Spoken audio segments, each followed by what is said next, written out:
That's a clown question, bro. So I'm gonna kick some dirt. He gets on base. Just a bit outside. I'm not the type of player that's going to be Johnny Hustle. If you don't want me to watch the ball, you can go get it out of the ocean. And welcome to the show to be named later, where we're talking baseball kind of whenever. I'm your host, Chris Gianta, over there on Zoom.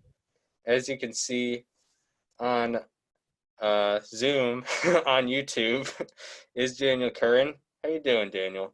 Pretty bored, Chris, but it's been a fun week. I love this idea of what we're doing for our shows now. We spent so much time prepping for this show. I got a nice little background behind me here. Of course, the famous George Brett. We're going to be talking a lot about him today. This has been a lot of fun to do, and I'm excited to do this a lot going forward. So it's been a fun week with researching for this show, Chris. Yeah. And shout out to Haley Walter for making this Red Sox Corona mask.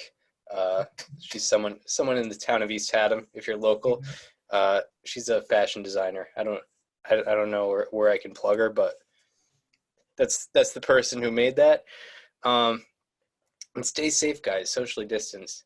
Yep. But I've kind of adapted to this whole no baseball thing, and now I'm just excited to just do crazy research on like all these guys and all these teams, and just kind of, I guess, live in the past. This is going to be big for Yankees fans because they love talking about the past. Yeah, they love it. I'm from New York. So I know a lot about it. I get told about the past a lot. Yeah, I think you definitely get it worse, but being in Connecticut there's definitely a big divide. So Connecticut's not great either, but I'm literally in Yankee territory. Yeah. But yeah, before we get into, as the show is titled, the George Brett and 2012 Tigers episode, we got to talk about some, MLB news, some crazy MLB news that's happening. The MLB, I guess, proposed. Do you know who proposed it? I'm not sure, but it was backed by CDC officials, so it's not like they're outwardly trying to keep people out of harm. But I'll just go on with it. MLB was proposed a potential idea to get MLB players back in training camps sometime in May and start the season up weeks after that, where the entire season would take place in Arizona. Every team would basically be designated a field in that state, and would play regular season games just like they did, if there wasn't a coronavirus, without fans. There will be robot umps due to the distance that the umpires would normally keep with the pitcher and the batter and the catcher, but batter and catcher are still going to be right there. That's not going to change. Also, if a runner gets to first base, guess what? The first baseman's going to have to hold them on. So obviously there are going to be some times where they're not exactly practicing social distancing because it's really not possible if you're trying to win a game of baseball.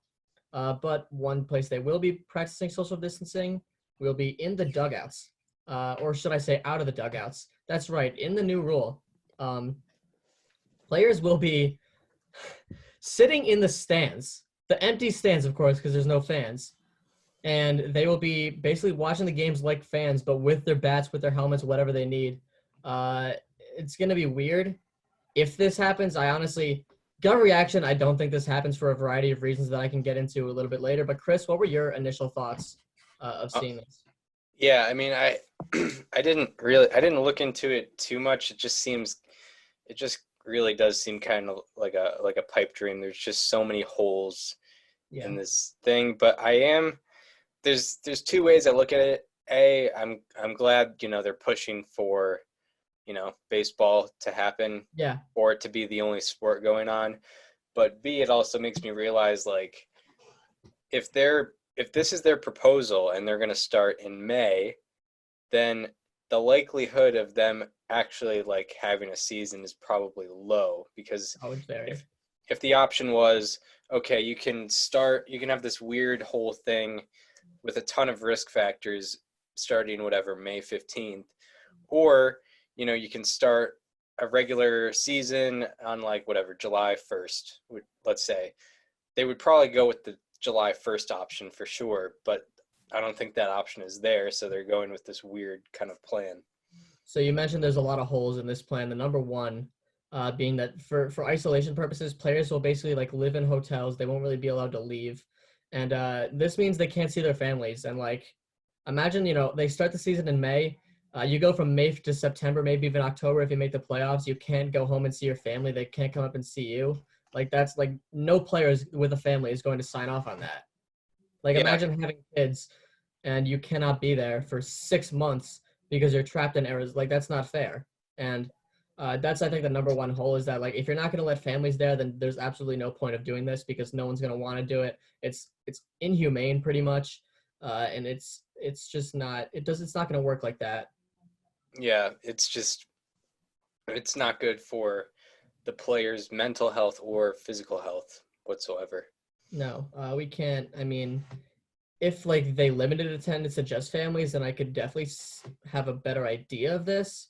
But even then, like, let's say by August, like some families are back working, you can't stay there, and therefore, that other parent isn't going to be there for if they have kids, and that's going to be a huge hole. It's going to be tough for everyone like that, but I realistically, I just don't see this happening at all.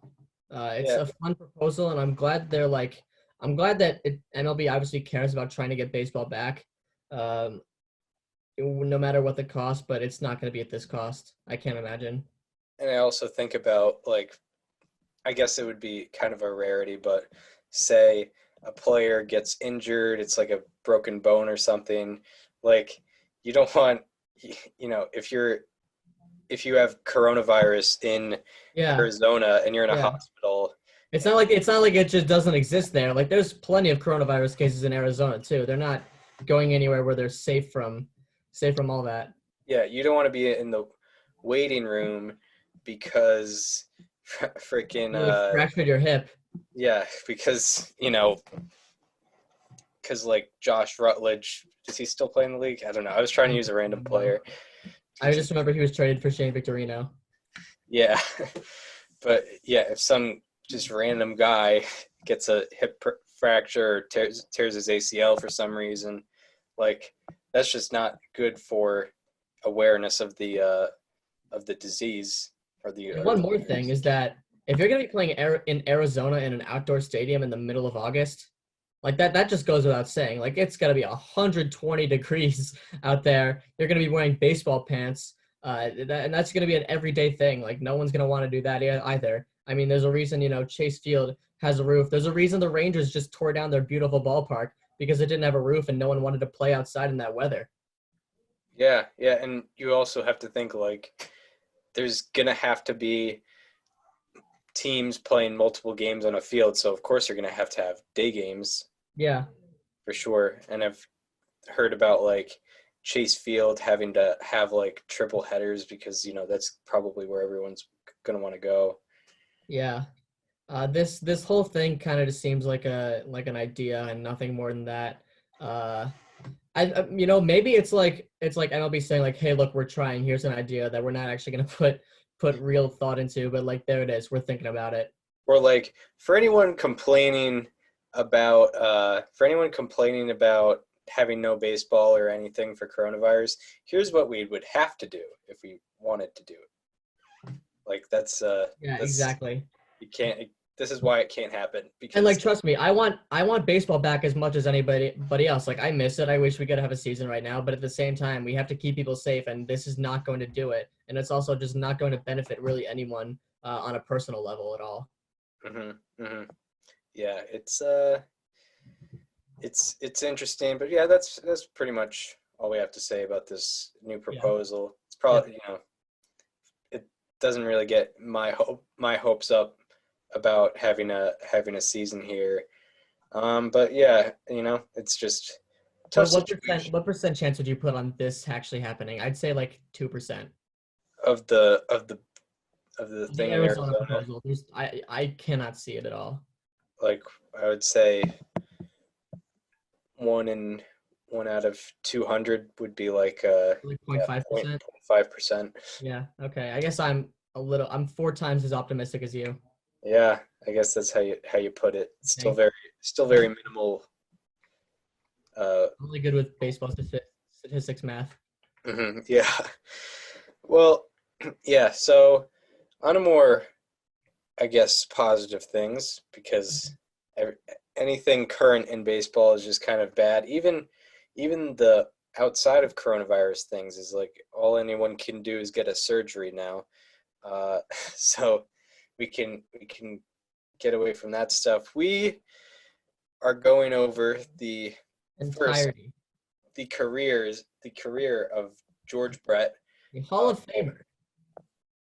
What was that? A Hall of Famer, George Brett. Hall of Famer George Brett. I don't know if I have anyone that's not a Hall of Famer on my list, but yeah, definitely. I mean, I like that we're not doing like an obvious like Babe Ruth, Barry Bonds, like Mike Trout type of guy, but we are still doing someone who is fantastic at baseball, like George Brett. That's kind of my type of player that I'd like to do research for this segment of the show. And I'm glad that we landed on George Brett. I've had a lot. I mean, like I mentioned earlier, I had so much fun researching his entire career, and I found some interesting things for sure that we will be going over for the next probably 30 minutes to an hour. Yeah, the George Brett story. I mean, I guess if we just start here, he grew up in El Segundo, California. By the way, if you're an American baseball player, an American professional baseball player, You're not from Florida, Texas, or California. You're born in one of three states: Florida, Texas, or California. Yep. That's a fact. Even if you weren't, you were. It's just a fact. It's just how the baseball world works. Grew up in El Segundo, California, and pure baseball family. Not his dad, but he had three older brothers. He had Ken, Bobby, and John. And John and Bobby didn't really go very far. They were like they kind of just got cut in single A, but impressive nonetheless. I mean, I don't really know any people that went pro locally at all. So, that's and then he had his older brother Ken. His older brother Ken was like an absolute superstar. He was drafted 4th overall in the first round by the Red Sox as a left-handed pitcher in 1967. So both of the Brett kids are lefties, confirmed. Yeah, well, because George was a left-handed hitter. Yeah, left-handed hitter, but he didn't throw. I mean, he threw right. He threw with his right, but he was a lefty hitter. So obviously he knew what he was doing with his left hand, as did Ken. Yeah. So Ken Brett was drafted 4th overall, and then in the same year he was drafted, I believe, he pitched in the World Series against the Cardinals in 1967, which is pretty crazy that you're 19, pitching in the World Series against the Bob Gibson-led Cardinals, nonetheless. Yeah, I can't. Like, imagine going up against that. Yeah. I mean, in all fairness, I guess he was a reliever, but you're 19 in the World Series. Like that's the only playoffs that happened at the time. It's pretty crazy. Yeah, way back then, there was no ALCS, there was no NLCS, wild card games, none of that. It was just you have the best record in the AL or the NL, and you go to the World Series. That's it. Yeah, I mean, how boring could that have been? Yeah, I mean, imagine being like the second place team, and it's like it's already over. It's like, well, there's one team left. There's no point in doing anything anymore. Yeah, I guess last year, if it's still stay that way, it would be Dodgers Astros last year, and then it would have been Dodgers Astros. It would have been Red Sox Brewers in 2018. Indians and Dodgers in 2017. The Rangers would have been in 2016. That's crazy. Against the Cubs. And then what? 15 would have been. 15 would have been Cardinals. Cardinals. What? Was it Cardinals Royals or was it? No, it was Cardinals Royals. Yeah. a Yes, rematch, the Royals did face the Astros that year. All right, a we don't need to go rematch back of the any further. 1985 World Series, which we'll get into later. That's Mhm. that's what you call a segue in the business, right there. That's what you call a segue. But anyway, George Brett. So he was the youngest in this baseball field, in this baseball family, Mhm. and he got pressure. I mean, I think his dad knew that he had talent, but he did not like his father because like he would kind of compare him to his older brothers, or examples he used was like, oh, Ken wouldn't be doing that, or Bobby wouldn't be doing that, which, I mean, I guess over years that would really just build up and create crazy anger. Yeah. But a quote that I got, this was all from a 1981 Sports Illustrated article that so I just went to his Wikipedia page and I went to the first reference. So that's where I got the Sports Illustrated article. Crazy sources, Chris. The quote is, "More than once, George has told the story. How he struck out twice in one game and endured that short but painful drive up Mariposa with a silent, furious father behind the wheel. I remember I got out of the car in my uniform, my head hanging," George says. "And the next thing I felt was a foot coming right up my ass for embarrassing the family." That's tough. Yeah. I don't even know how I could play baseball under those circumstances. If that happened to me, I would come up to bat thinking about it every single time. Oh yeah, yeah. That's I've actually a story in my town that my health teacher told was this one guy. He got so much from his father that he developed a drinking habit at like 11 years old, which is extremely sad. Yeah. But he actually the silver lining of the story is he cleaned up and he's got like a family in Alaska now, so that's good for him. Shout out to that guy. So yeah, that amount of pressure could really take a toll on you. But I guess I mean, I don't know. It might have technically worked. I don't know. The father, he was not the greatest guy growing up, and I think what George was saying in the article was that his father didn't want his kids to end up like him, fighting, stealing cars, stuff like that. Probably a good call by his dad there. Yeah, yeah, but corporal punishment might go a little far, but it's all right. And George Brett also, he was very, very undersized heading into high school. He was only like the article said he was 5'1" in his freshman year of high school, which is pretty crazy because I think he was like 6 feet tall in the big leagues. Dang, that'd be like what, 5 inches shorter than me? Yeah, I guess 5'6". that's pretty. That's I mean, for reference, that's 5 inches smaller than Jose Altuve. Yeah, take talk about late bloomer. That's. I mean, hey, if you want to talk about Jose Altuve was always like the poster child for hey kids, if you're small, that's not you have hope because look at this guy, and that's kind of tarnished now. This is the new one of those. George Brett's the new one. Yeah, 5'1". This guy is a Hall of Famer, one of the best third basemen of all time. Yeah, and he was 5'1" in high school. And it is funny when I looked this over, like George Brett, like he came out of, it's so prototypical like California baseball player, like 6 players on his 1971 high school team went pro, which sounds about right. That's Yep. crazy. It was like El Segundo High School. It was like right outside of LA or something like that. Yeah. But George Brett, like, it is interesting that he got drafted relatively high because his best high school season he had a 351 average. So it must mean that like he had the talent, but I guess he just didn't really have the mentality at the time. Well, I mean, hey, he was a 5-tool player, so obviously, in the majors, he could hit for average, he could hit for power. He was a great defender. He had an arm, and he could he could run. I mean, like he could do it all, and I'm sure that was even more out there highlighted in high school. So it does make a little bit of sense, but Yeah, uh, I guess that makes sense, but it is it's not like the 607 averages that you see in like, some crazy guy out in like Texas or Florida or I guess California. But I mean, it's still, 351 is 351. Yeah, but it is funny that he ended up having a higher average in a season as an MLB player than he did in high Yeah, yeah. school.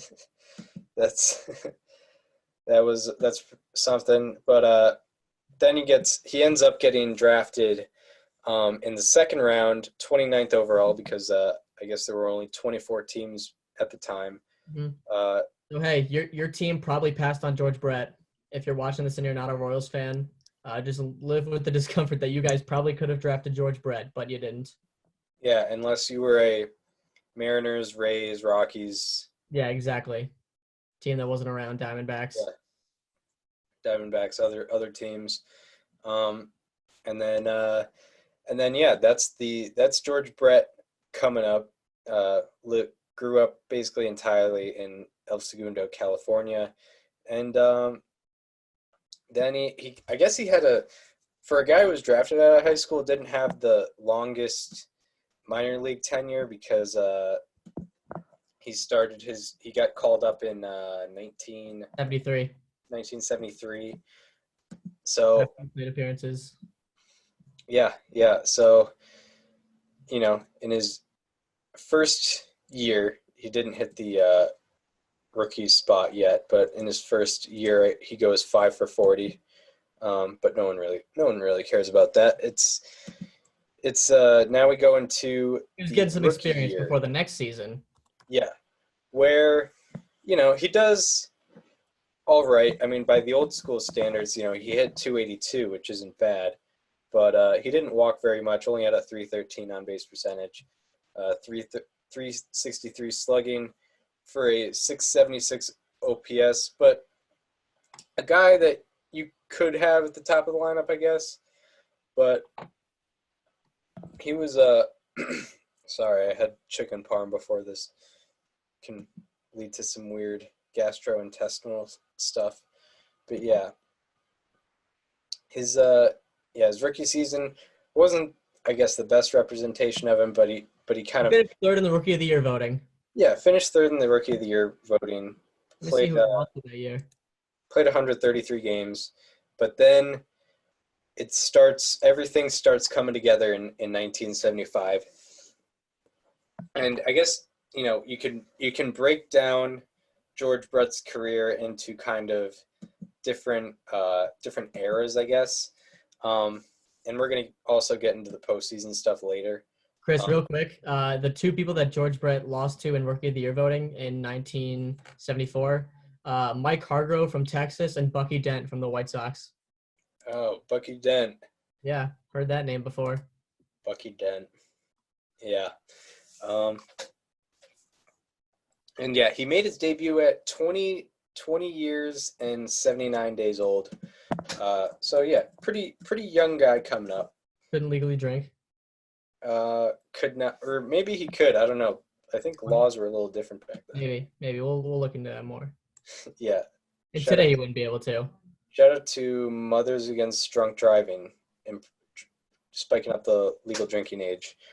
But yeah, makes his debut at 20 years, 79 days old, and then these okay rookie year, but then everything he starts looking like the George Brett that everyone knows from 1975 to 1978. That was kind of he was just more of a contact hitter, wasn't really hitting home runs, but he was, a contact hitting top of the lineup, speed, triples kind of guy. And, he leads the league in hits in 1975 and 1976. In 1976, he wins the batting title.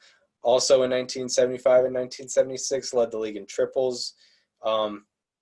He was definitely making a mark in the league. And his average season between 75 and 78, he slashed 313, 362, 478 for an 840 OPS, He also averaged 12 homers, 36 doubles, 12 triples, 184 hits, and 18 stolen bases. One of my favorite stats from that entire era of George Brett's career is in 1977, he had a 3.8 strikeout percentage. A 3.8. Obviously, that led the league. The next closest was 4.7. But, I mean, you could not strike that guy out to save your life in 1977. He also put up 7.1 wins above replacement that season, according to Fangraphs, 22 home runs, 88 RBI, 14 stolen bases, a 312 average, 373, 532 to round out the slash line. But, I mean, yeah, George Brett was a hit machine pretty early on in his career. Yeah, and he at the time he's kind of making his mark in the playoffs, but the playoff George Brett we're going to get into after we talk about the prime of his career, which was when the home runs start coming, the more extra base hits start coming. He's in the top of the MVP voting consistently. 1,000 OPS. Yeah, only things that are holding him back a little bit are like small little injuries. In 1983, he only played 123 games. 1984, he only played 104. But 1980, which ironically enough was the season he won MVP, he was out for a month. That's probably, when I've been researching this, 1980 George Brett has probably become one of my favorite seasons of all time just to look at. I was going to say this later, but now that we mentioned it, I might as well just say it now. In 1980, George Brett had a 390 average. He hit 390, Chris. He also had 198 weighted runs created plus. He was almost double the average hitter in that season.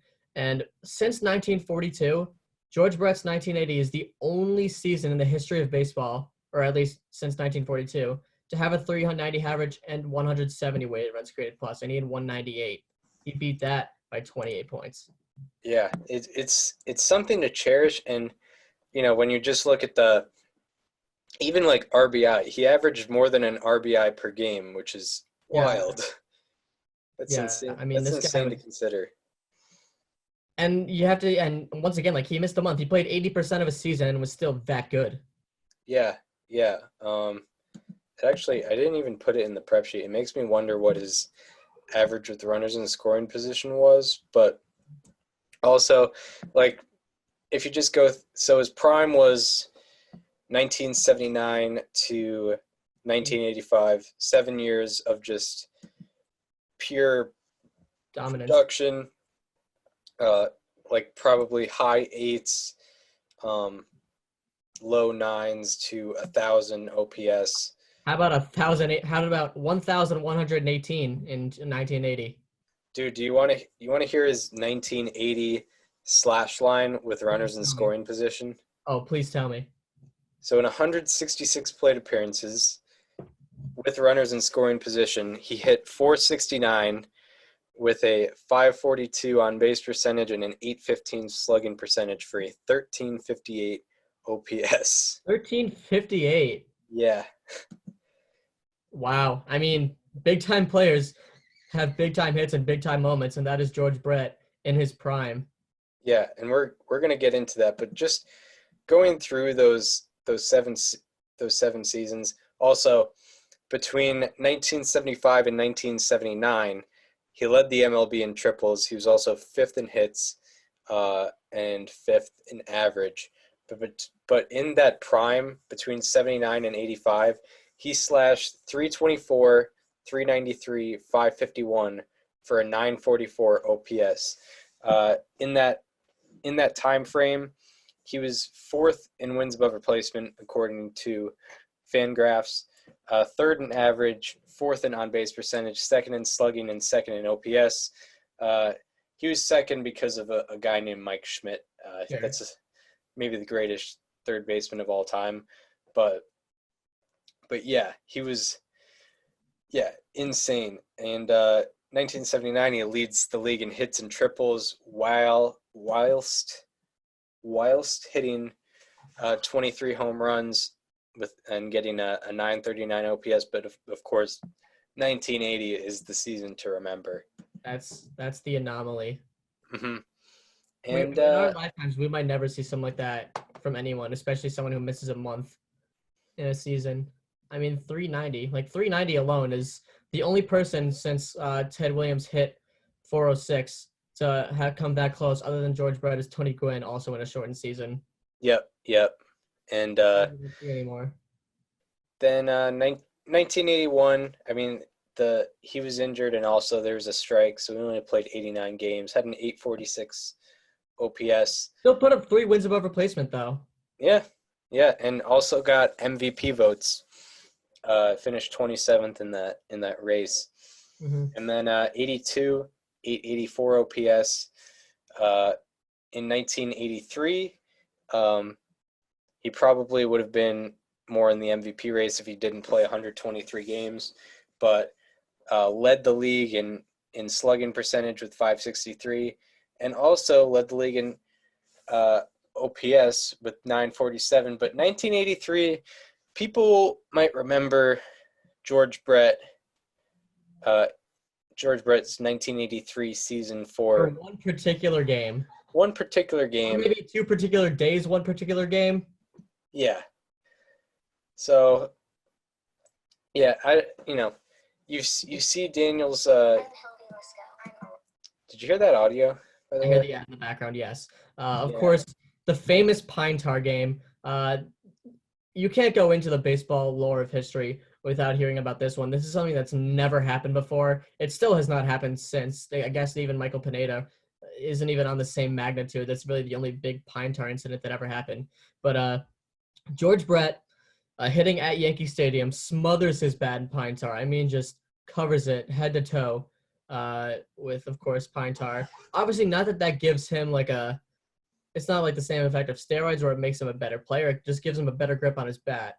I don't know if he wore batting gloves. Doesn't look like it in this picture. But he obviously had the Pine Tar on his bat. He proceeds to smoke a home run into right field at Yankee Stadium, gets back to the dugout. The umpires start checking his bat, and they call him out because apparently he had too much Pine Tar on the bat, and George threw a meltdown for the ages. Something I can't picture one current player that would ever do something like what George Brett did in this instance. Yeah. So I'm gonna pull up the video. I don't know. The ad is gonna play, so Apple is gonna get some free ad space. But here you go. How long is this ad? Every parent thinks their child is exceptional. Thank you. She is.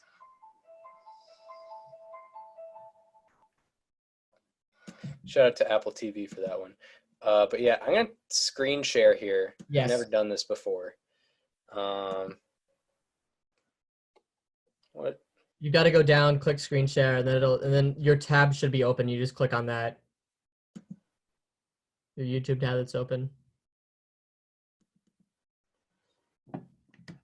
There it is. Here we are. So there's the home run. No doubter. So it makes it a 5-4 game. It was 4-3 Yankees. Now it's 5-4 Royals. By the way, he did pretty well against Goose Gossage. Had over a 1,000 OPS against Also a Hall of Famer. against a future Hall of Famer. Yeah. George Brett has just homered, and Billy Martin and the Yankees want the bat. Look at Martin. Well, what they're talking about, Frank, is that he's got too much Pine Tar, and you've got to have a certain amount of distance from the trademark of the bat and the Pine Tar. And Nettles is leaving the field as if the game is over. Oh, he's just coming in. I'm not sure. They might have a legitimate gripe, How long is this going? and the umpires are going to get together. George Brett It takes a decent amount of time. and the umpires are going to get together and talk about this thing. So let's just do some commentary here. This game was played on July 24th, 1983.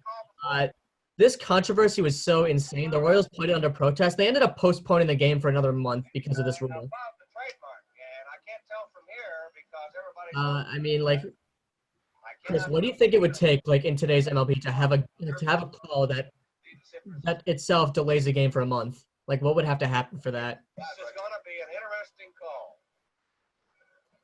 Chris, can you hear me? It won't allow me to shut the audio off on the video. It's weird. I think you need it though.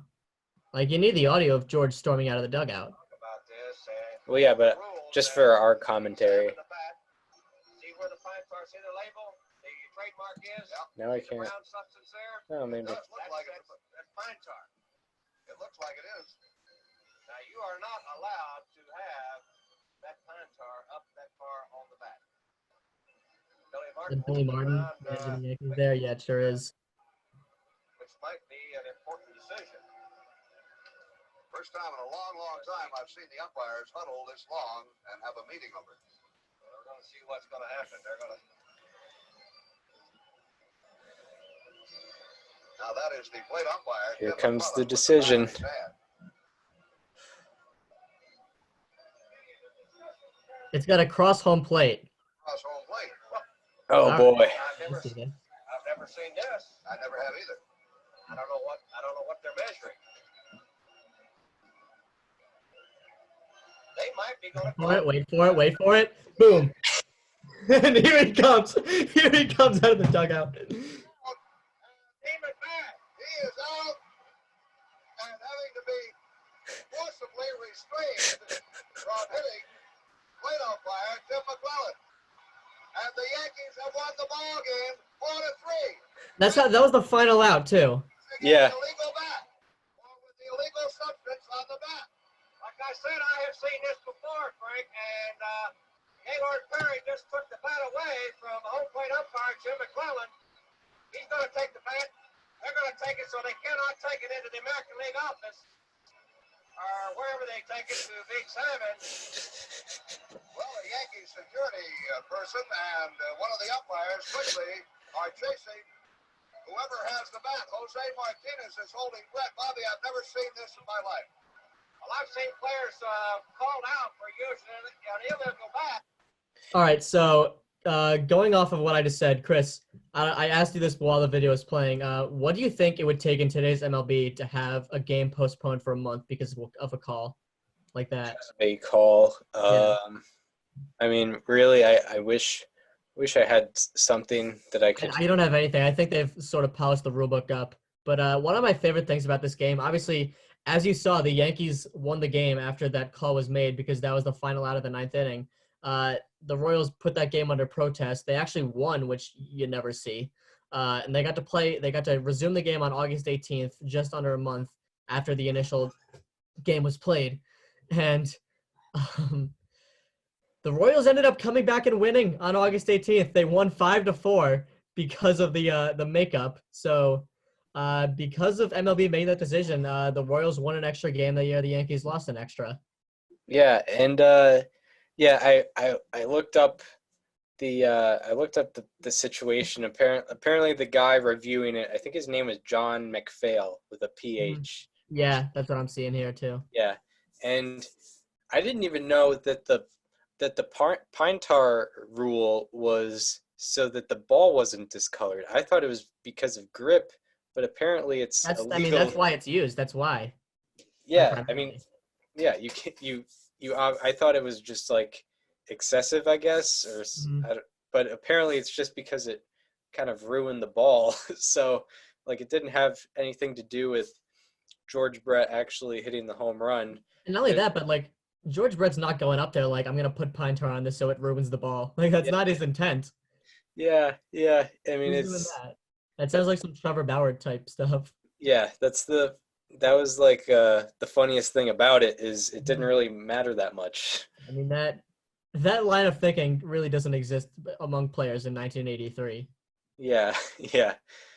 There's nothing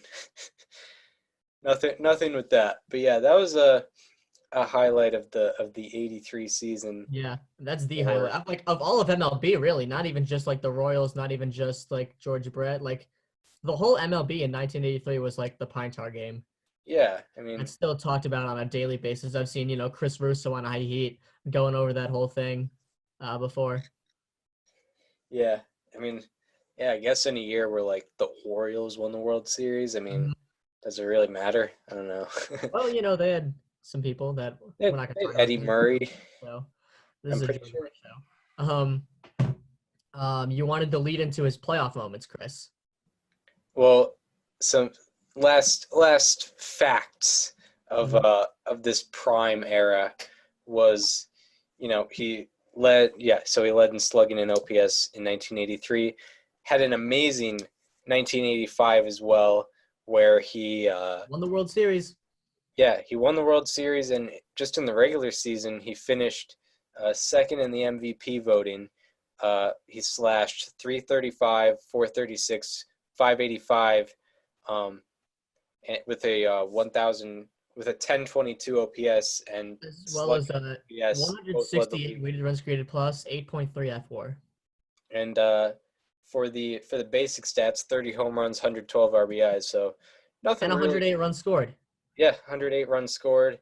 Ended up losing that MVP to Don Mattingly, who had a 939 OPS. But ultimately, just looking at it, I think Ricky Henderson deserved to win that MVP, and he finished third because he had a 934 OPS to go with 80 stolen bases.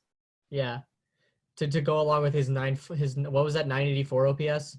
934, but still 934. To go along with that, he's also Ricky Henderson. Yeah. He does. I mean, obviously people thought differently back then, and that's understandable. I mean, I'm sure if we had that 2020 mindset, then maybe that turns out differently. But regardless, George Brett, he will go down in time forever as a great baseball player, no matter which way you look at it. If you want to go with the more analytical side, like we do, if you want to look more traditional, you can't deny George Brett's talent and his ability. Yeah. And thank God I found this mute button on YouTube. But so this will lead into his playoff moments. For those unaware, it was the Royals and the Yankees in the ALCS, I think it was 4 times total. Yeah. Yep. Yeah. So George Brett got very used to the Yankees, and he had a lot of clutch moments, or just kind of moments in general, with those pesky Yankees who, they ended up taking the whole series in 77 and 78. They went in 1976, but George Brett was not a cause of any of that. No. Because, his postseason resume kind of just starts in 1976. It's Game 5. Royals are down 6-3, and it's the top of the 8th. And here we go. Best hitter in the American League is at 362 with men on base throughout the year 1976. You couldn't have a better man up. What an angle. What a swing. It's gone. There it is. The ball game is tied. Certain situations, like he said, he doesn't like to look for pitching because it takes away from his greatest asset. It's just hitting the ball hard in particular spots. But there he is. I said earlier, he made an error. What I say? I'm no gospel. I think I know outfit. It'll make him a better hitter when he comes back to the plate. Take a look at the little short porch over there. George Brett. You might not be a scientific hitter, George, but you can do it. By the way, one thing I love about 70s, 80s baseball, great use of powder blue. It's my favorite uniform. Yes. They're trying to bring that back this year. They should. I mean, it just Rangers. works. The Rangers put out some baby blues. The Cardinals did it last year. The Phillies did it last year. What else? The Twins are trying to bring it back. I am all for it. And the Royals are kind of the primary baby blues type of team. They have the only I'd say primary blue teams in the league are the Royals and Dodgers, but the Dodgers don't really have any alternate uniforms. The Royals do, and all of them look really nice. And I mean, these uniforms here are in the background. Yeah. The Blue Jays also used powder blue back in the day. I have one big pro and one big con with 70s and 80s baseball. The con is all the turf fields. Just makes me feel weird. Yeah, all the domes. Yeah, I get that. Just doesn't feel like baseball, But well, I'm sure it did back then. Not that we would know. Yeah, I guess. But it seems better with the absolutely cut grass. I agree. So yeah, that's where George Brett kind of just introduces himself to the world, because no one, it's 76. I mean, it's the Royals. No one really knows who he is yet There's no nationally. real national television. And then boom, 3-run homer ties the game. But the Royals end up losing 7-6 in that one. And Not only that, but ESPN also wasn't even founded, so it's not like there's like a platform when they can like promote him. oh yeah, He yeah. kind of just exists in Kansas City, and that's about it. hmm hmm And so yeah. Oh crap. I totally messed that up. But yeah, then 1978, 1977, he was in the playoffs. He didn't have really many big moments, but he did hit 300 in the series, so it's not like he wasn't contributing. Just didn't have any crazy moments like he did in 1976. And then 1978, 1978, it's a crucial game 3. I believe the series was tied 1-1, and yeah, he's out of the leadoff spot, and team needs runs. George Brett is going to give you runs, and he's going to do it all on his own. So this is what George Brett did in the 1978 ALCS Game 3. It's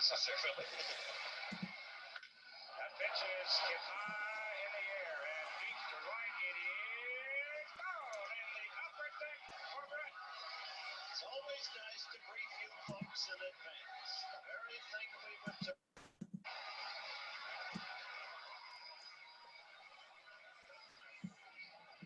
Old Yankee Stadium just seemed like everything was on top of each other. Yeah, yeah. A lot of people complain about like it getting torn down, and I get it because of like the tradition and stuff. But like, it would not be as pleasant to play. Here's number 2, 2020. home run number 2. Yep. That's his second at bat of the game. Dang. That was like on the low outside corner, and he took that right out to center, which is really impressive.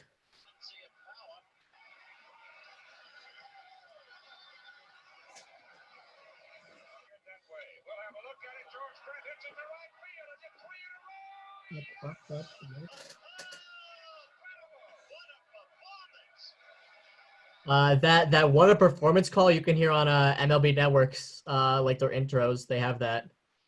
Oh, for what show? MLB Tonight? Might be I might be MLB Tonight. Maybe they don't do it anymore, but I do remember hearing that on MLB Network a lot in like some of the intros. I don't remember exactly what show. So yeah, It might be like in the promos, like the commercials and stuff like that. yeah, it does. Yeah, it does sound like something that is on one of those things. Yeah. But yeah, I think I'm not recalling. I have to look back at the game log, but I think they actually ended up losing that game. I mean, It's tough. you hit 3 home runs. I mean, I guess there was no one on. What else could you possibly do? But yeah, for the day you have, he did have more at bats that day, but for the day you have like a 3,000 OPS or better. Well, yeah.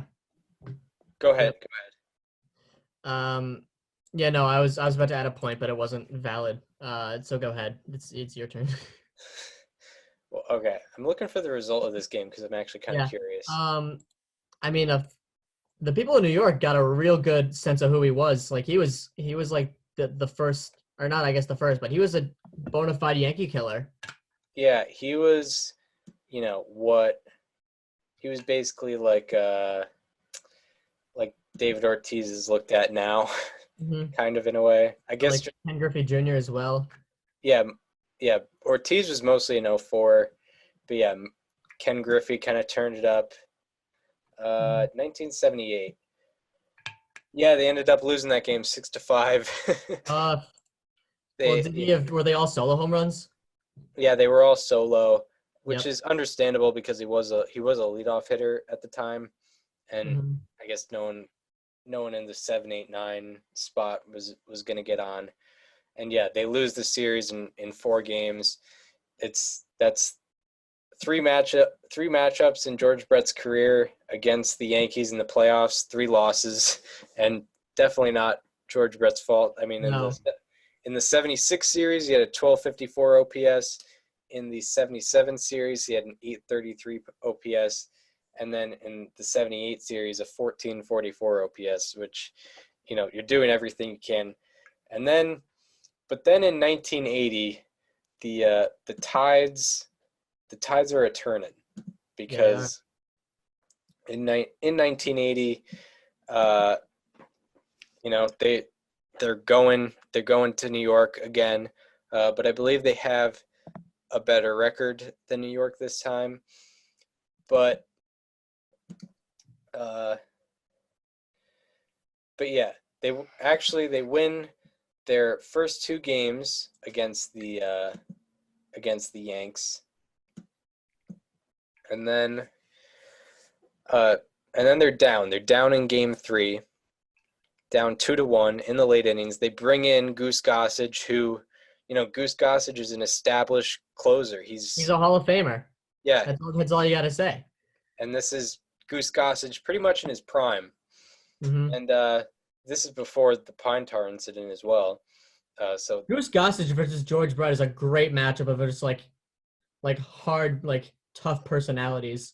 Yeah, and Because obviously, you think George Brett's personality, you think of this right here, him storming out of the dugout. Goose Gossage, he's lashing out at somebody every spring training, it seems.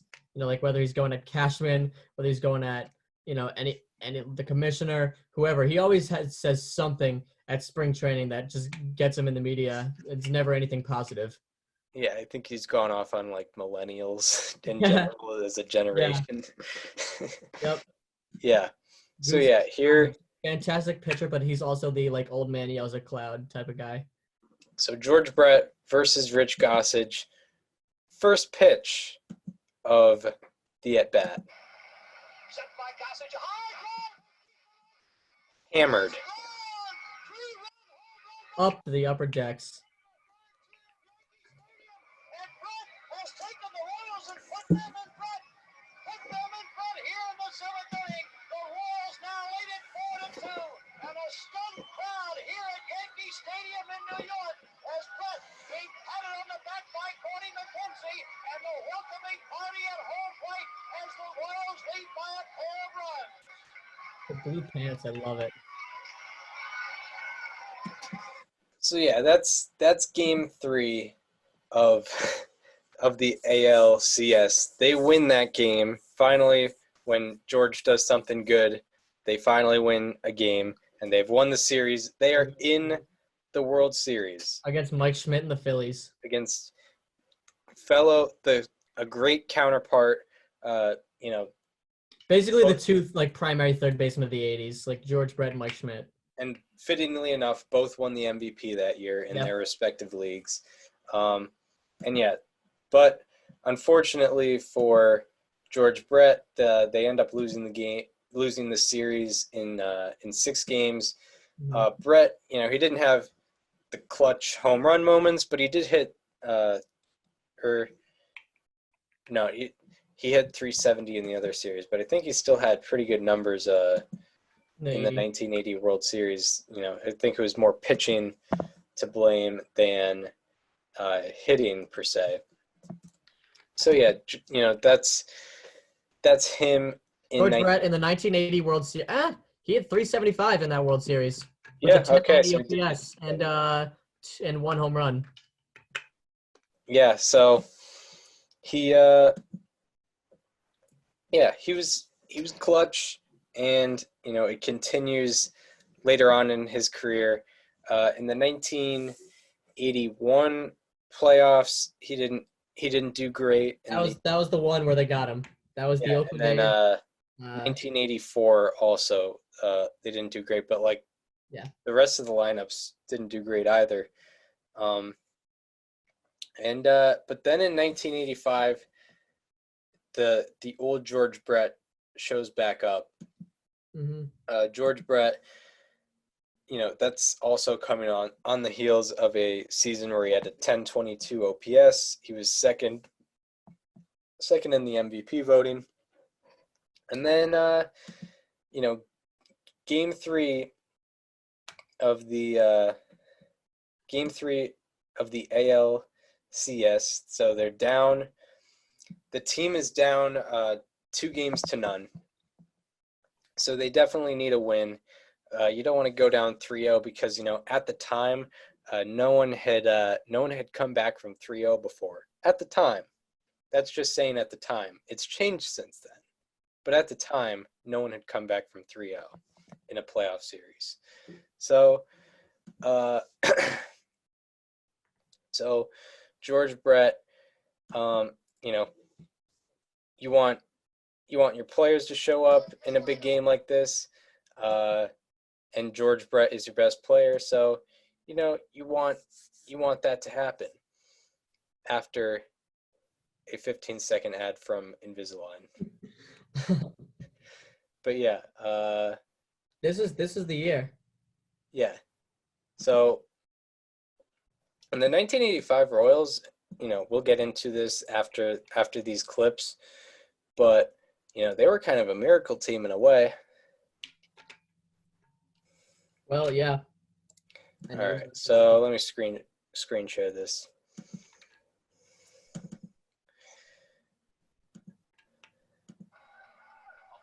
This is the first inning. This is the first home highlight we've seen.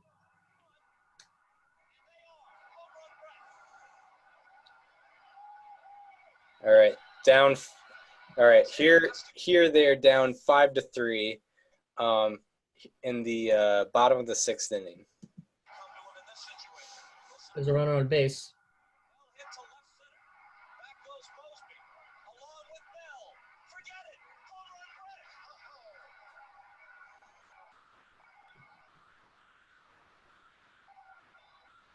I love the anti-Maple Leaf sign. Canada. So yeah, George Brett comes up in the clutch again, does it again, and they end up winning that game. Then they end up losing game 4, and they come back from 3-1 to win. He wins, and in that game went 4 for 4.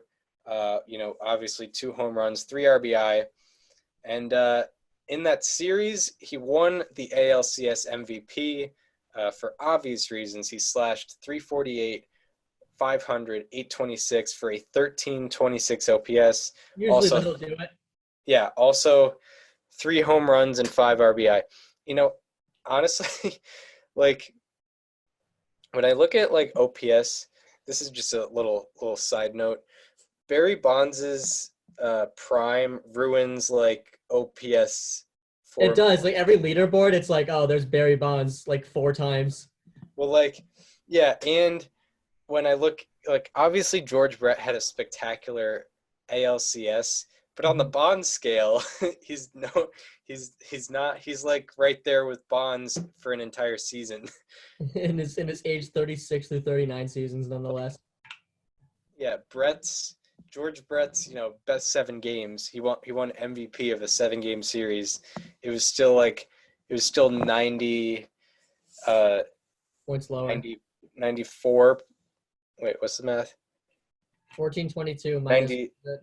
Yeah, 94, 96 points below Barry Bonds' 2004 season. So yeah, that's a little sidetrack. But yeah, George Brett, they end up, winning the series. Then they go to the World Series. He doesn't have any crazy big moments, but he did hit 370 in that series and probably scored a lot of runs. Yeah, he hit 370 with a 452 on base in the World Series. So definitely. Baseball ref says he has negative win probability added, which how can you really do that when you go 10 for 31? Yeah, I don't know about that. I don't know about that one, Jim. But yeah. 11 total bases. I guess he had 10 singles and a double, or 9 singles and a double. So yeah, and one thing that we both watched the MLB Network special on the 1985 season. Mm-hmm.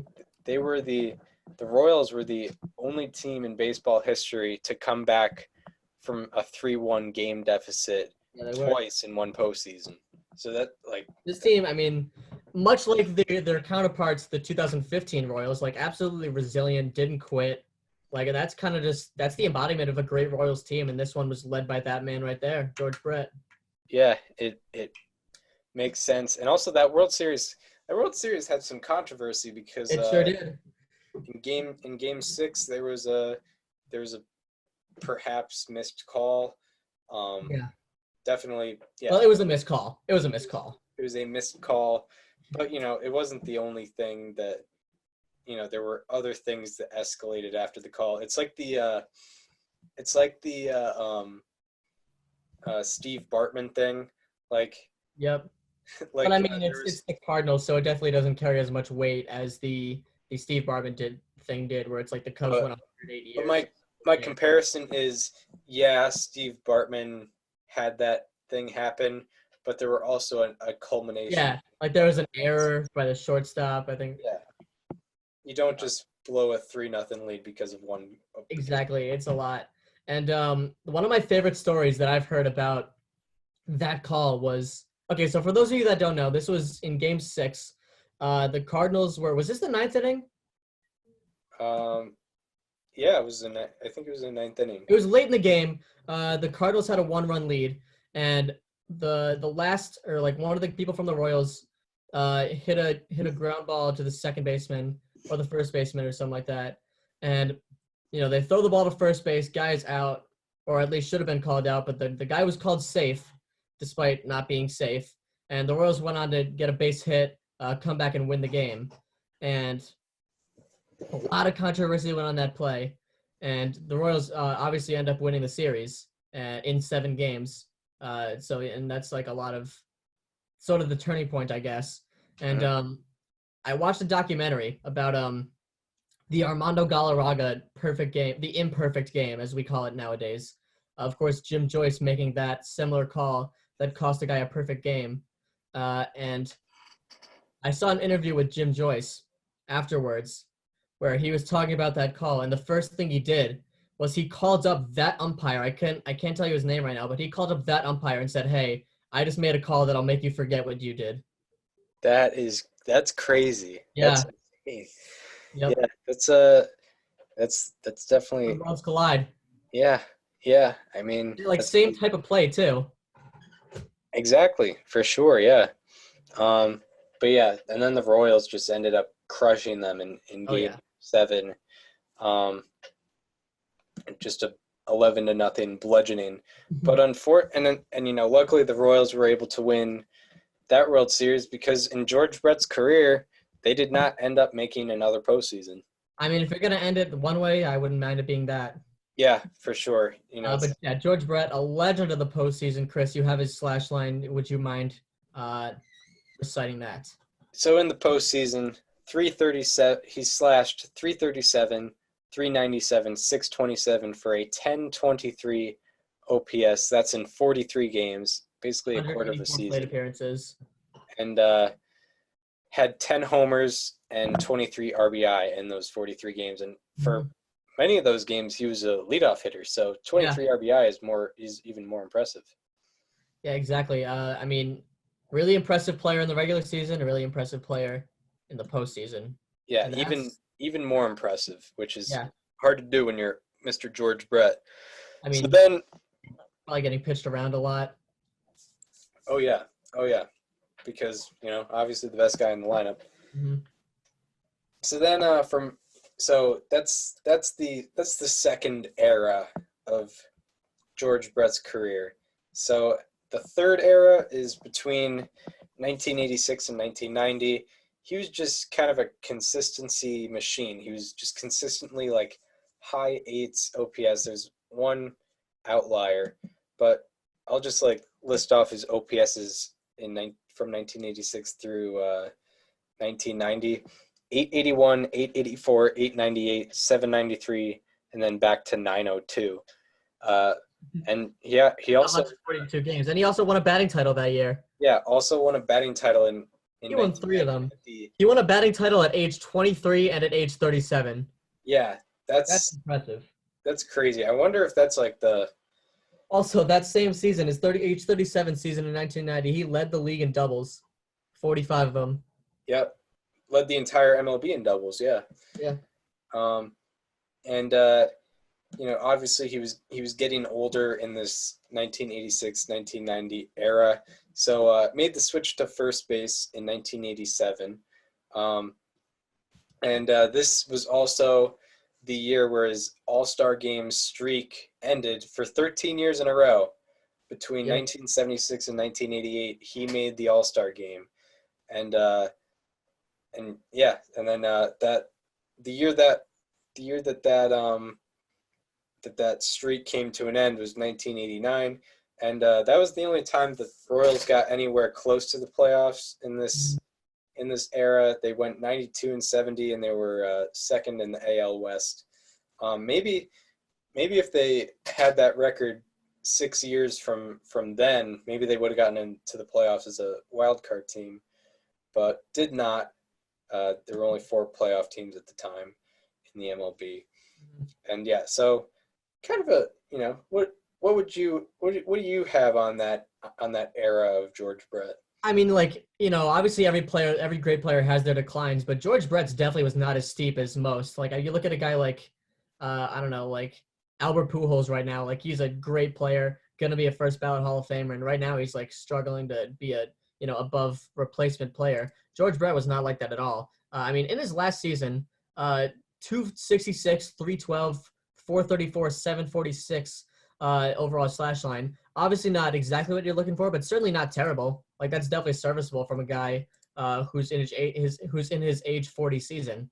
Yeah, that's definitely a producer in the lineup. Definitely not a guy that you're putting in there because of pressure from like the fans or whatever. Mm-hmm. Like, the guy was consistent. The guy was able to be serviceable, and then we have.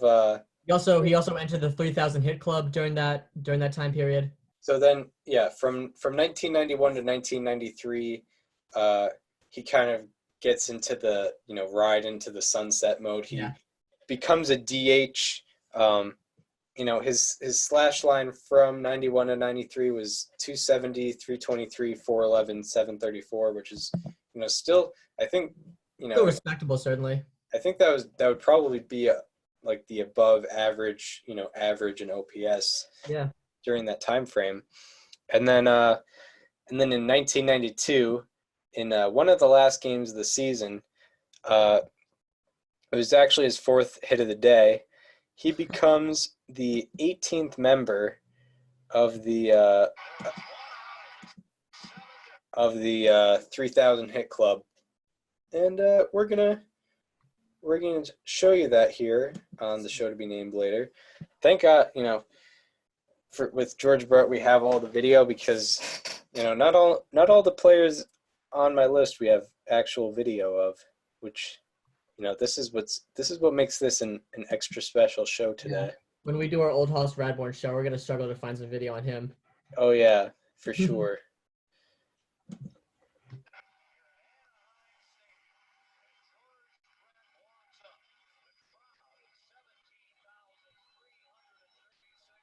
This is a road game, by the way. Yeah. Then Cleveland, it looks like. I saw a Wahoo hat. At Angel Stadium. Angel Stadium, okay. Yeah, you're right. And there it is. In the right. By the way, how fitting is it that he got his 3,000th hit on a day where we went 4 for 4? Look at that. All of his... This is a road game. They're putting up fireworks.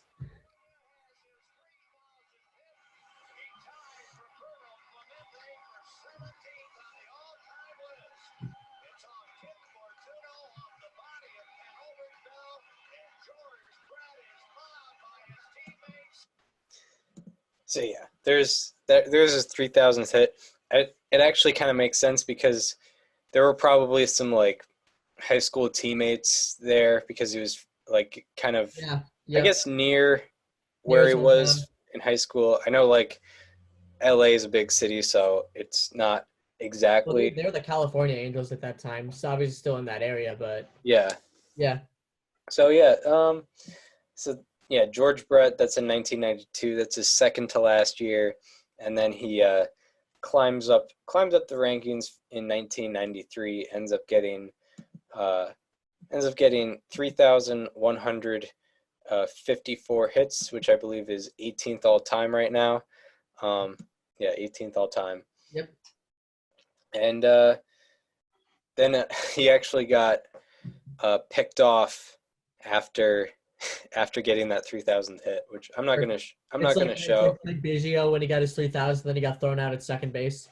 Yeah, it's but being picked off is even. That's tough. Yeah, that's tough. That's more definitely more embarrassing. But hey, I mean, that's a story, right? You get your 3,000th hit, and then you're right back.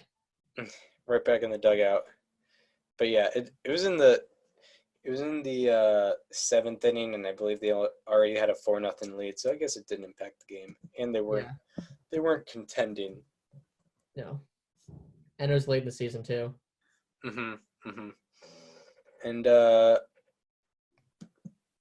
And yeah, so in 1993, he actually had 19 homers that year, which I found pretty interesting.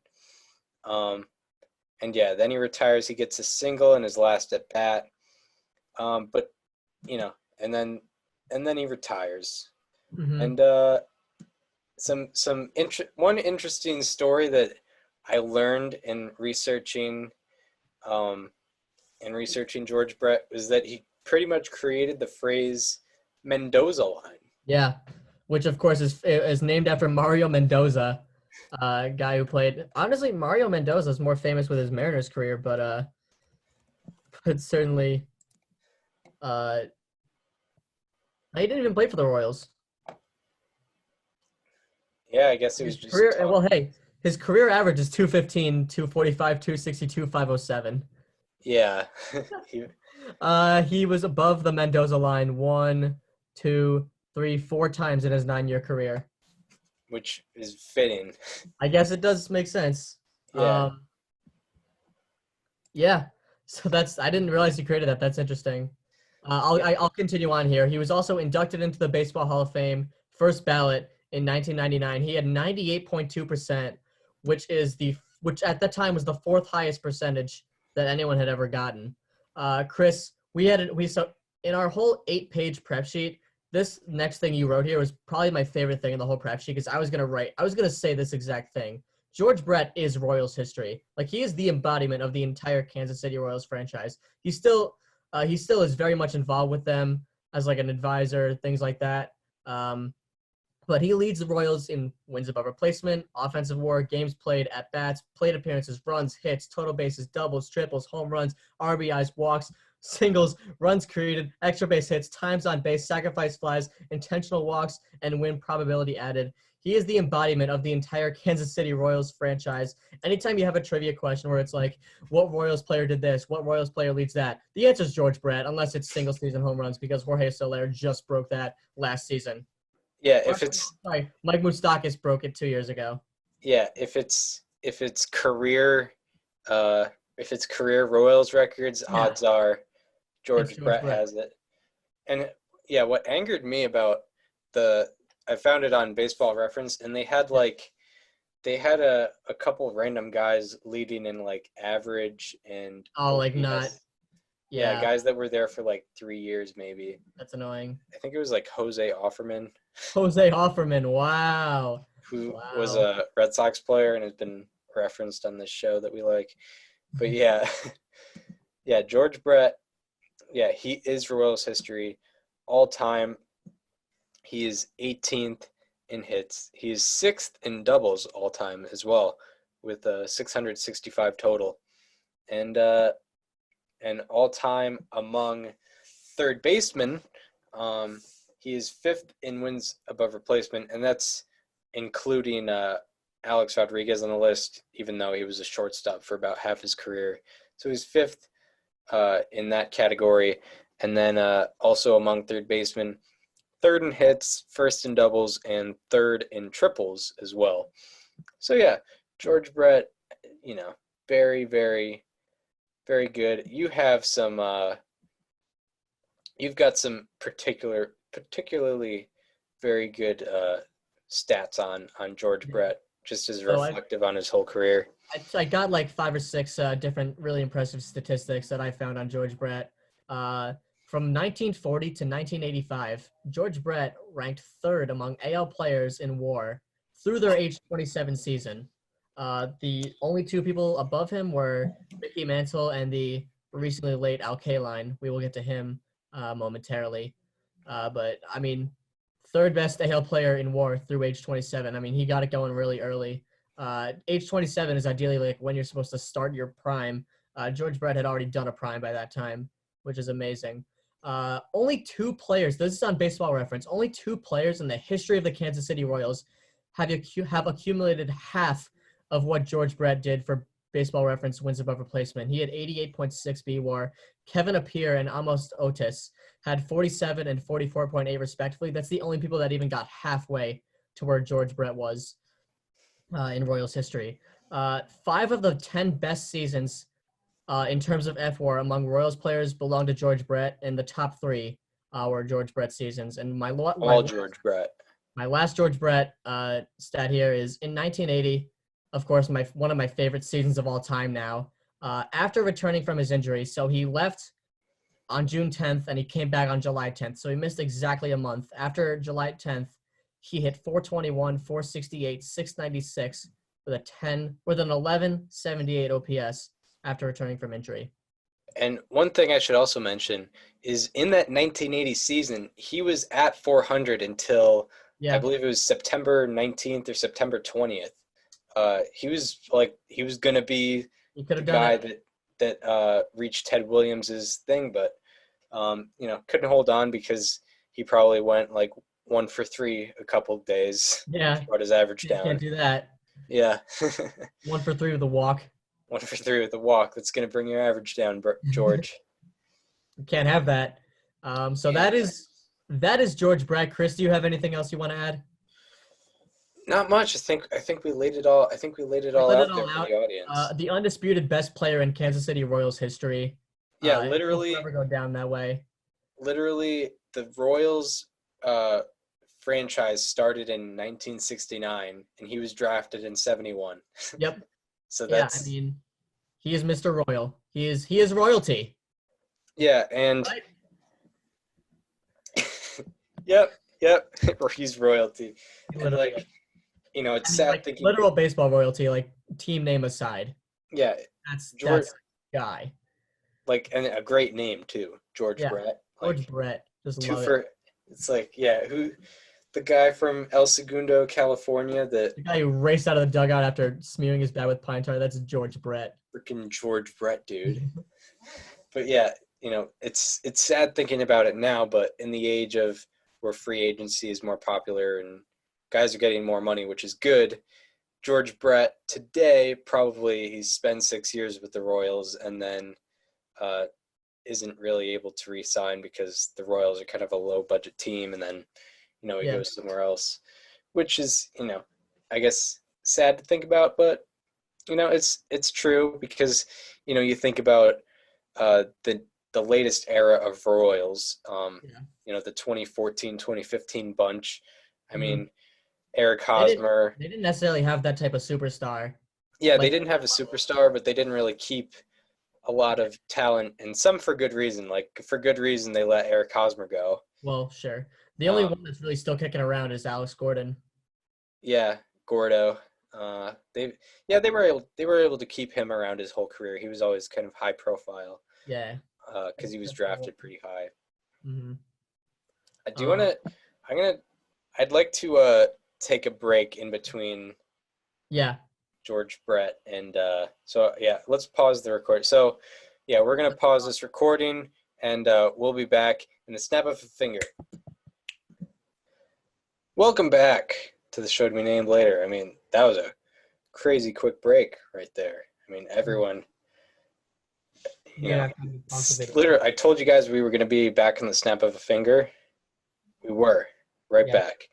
And before we get into the 2012 Tigers as advertised, we'll start on a more somber note because a legendary Tiger was recently lost. That's right. Al Kaline, Mr. Tiger. He passed away a few days ago, this past Monday, in fact. He died of natural causes at the age of 85. Tough loss for the baseball world. This one hurts. We can talk all we want about how great of a player he was. We can get all into the statistics, but the real thing that matters here, Al Kaline was a great guy, the perfect embodiment of just how you want to be as a person, especially with that kind of profile. I'm going to read off some stuff here. Justin Verlander, obviously legendary Tiger. We're going to talk about him in just a few moments. He posted on his Instagram saying, quote, "Such a kind and generous man who meant so much to so many. I hope you knew how much I enjoyed our conversations about baseball, life, or just giving each other a hard time. I am honored to have been able to call you my friend all these years. R.I.P. Mr. Tiger, Al Kaline." Yeah, and Mr. Tiger is right. I mean, I believe he spent his entire career with the franchise. He won the 1968 World Series with them. He did, yes. Yeah. And he played 22 years. But yeah, all that aside, yeah, from what we're hearing, very good guy, gracious guy, good for the general Tigers community, and definitely a tough loss. Yeah. But that leads us into the 2012 Tigers. Also, I mean, I guess it should have been addressed at the beginning of the episode, but what we're doing, we have a list of 30 all-time players and 30 all-time teams. One team for each franchise. One team for each franchise. We're assigning those teams numbers. Then the other will pick a number, and then the number. God, chicken parm can really do it. All that carbs. It was a chicken parm grinder, so all that bread and stuff. I mean, it just really doesn't do well for a podcast. But yeah, where was I? Yeah, the 2012 Tigers. 2012. But yeah, we're picking a number, and whatever that number is, whatever team or player is lines assigned up to in a that random number generator. We are talking about that. So yeah, we should. We'll stick to picking. We'll just pick the number instead of doing like random number generator. Well, yeah, but like I have a defined list here. Like it's the same list, but I did it 1 week, and that's gonna be the list for the whole time. Yeah, and Yep. yeah, it's not like we're not doing a different list every time. Exactly. Or anything like that. But yeah, so the 2012 Tigers were the Tigers team that we are looking at.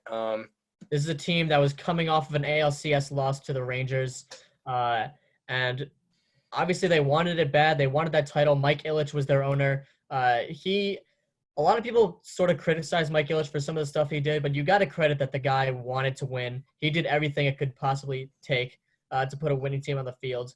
I mean, you see both of these guys in the background behind me. He got them. Like, that was his doing. They weren't drafted by the Tigers. They weren't brought up by the development system. That right there was Mike Ilitch. That guy and that guy. Both of them. Yeah, and Mike Ilitch and Dave Dombrowski were at it big time in the offseason so I guess we should address the 2011 Tigers. 2011 Tigers, they made the playoffs. They had 95 wins that year or something like that. Yeah, it was in that ballpark. Yeah, and they beat the Yankees in the ALDS and then lost to the Rangers in the ALCS in 6 games. And like that 2011 Rangers team was very, very good. And it's a shame that they weren't. That's one of the biggest tragedies in all of baseball is that team.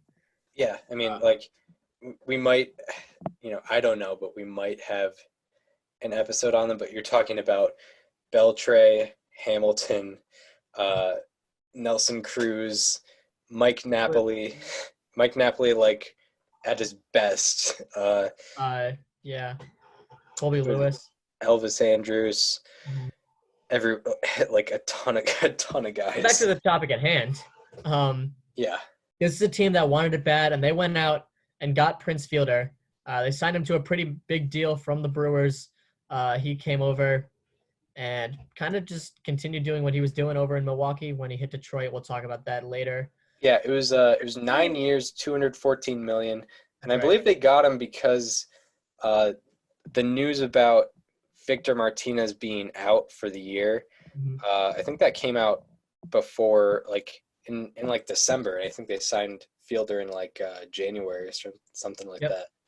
Yeah. So yeah, Martinez was a big contributor to that offense. They got him for the 2011 season on a 4-year deal, but he was out for 2012, so they got Fielder, and he was a very, very good replacement for them. And this is a team that came into spring training with high expectations. Obviously, you win the division, you come up short of the World Series. The goal is to get over that plateau, get to the Fall Classic, and when you're asked to, obviously that's obviously a really tough task. But when you're not going to have one of your best hitters in Victor Martinez, that already steps the challenge up a little bit. So for Dave Dombrowski and Mike Ilitch to go get Prince Fielder was huge for that organization. Also, Jim Leland, I'd just like to mention, he was the manager of that team. Absolute legend. Guy's a veteran of the game. He's been managing as recently as 2017 with the USA World Baseball Classic team. That guy knew how to win. He did the early 90s Pirates, and as well as, obviously, this era of Tigers. Yeah. That's what he was known for. Yeah, and he knew what to do with his personnel. I mean, I bet he would – I think he's a guy that would kind of do well in pretty much any era. Yeah. Like, and it proves that, he was able to get them – they won the division 4 years in a row here in kind of this modern baseball game, even though he was really, really old guy. And He's I guess 75 right now. Yeah. Oh, 75? Right now. Not in 2012. He would have been, what, like 68 in 2012? Wow. I thought he was a little older. No. Yeah. Okay. So yeah, maybe. Hey, 75 is like, for a baseball manager, obviously not that he was. Oh, so yeah. that means in 2017 he was 72, managing the World Baseball Classic champion Team USA team. Mm-hmm. So yeah, Jim Leland, definitely a guy you want leading a very talented team. I mean, if you just want to go like, freaking, you got Miguel Cabrera, Prince Fielder, you got Justin Verlander coming off an MVP season. You got Scherzer, huge. Did they acquire Max Scherzer that season too? No, they got him 11. They got him either 2011 or 2010. Okay. Maximus Scherzer. Max Scherzer. I don't know if he was a mid-season. No, they got him before 2010. Yeah, so this is his third season with Detroit. But he really hadn't hit yet as this is like Max the beginning of like known. Max Scherzer. And even then it's not like that Max Scherzer, but like to this point this was probably the best season he had. Yeah, and so in 2010 he had a 3.5 ERA with them, which was very good. But then he took a step back in 2011 with a 4.43 ERA. So the Tigers faithful weren't really too sure of him. Mm-hmm. Kind of a wild card, maybe like a back end of the rotation type of guy. Yeah. So what do you want? Yeah, I mean we could get into Max Scherzer's season later, but kind of the testament of the Tigers, they kind of started off pretty slow just to go over the regular season. I mean, like they had a good April. They were like they had a good start to the April. Yeah. It is funny because I do remember their opening series with the Red Sox. Yep, I got into that. Trust me. Yeah, it was they swept the Red Sox to start the season, but then they went 8-11 for the rest of the month. I'm going to spoil something here. I put together like a list of regular season highlights for this team, and I was like, when I went through every single game that they played in that season, all 162 of them, and I looked at every single one to decide like what was worthy. And I was like, before I did it, I was like, all right, I'll put together like 10, 20 games, not too many, just like the big highlights. All three of those games are in there, all three of them. So yeah, basically the season overview, they were under 500 until July 6th. So that meant they were 41-42 at the time. They started the season 39-42, and then on July 4th, like true Patriots, That's right. they started to turn things around. That was the start of like a 6-game win streak. They went from July 4th through July 22nd. They went 13-2.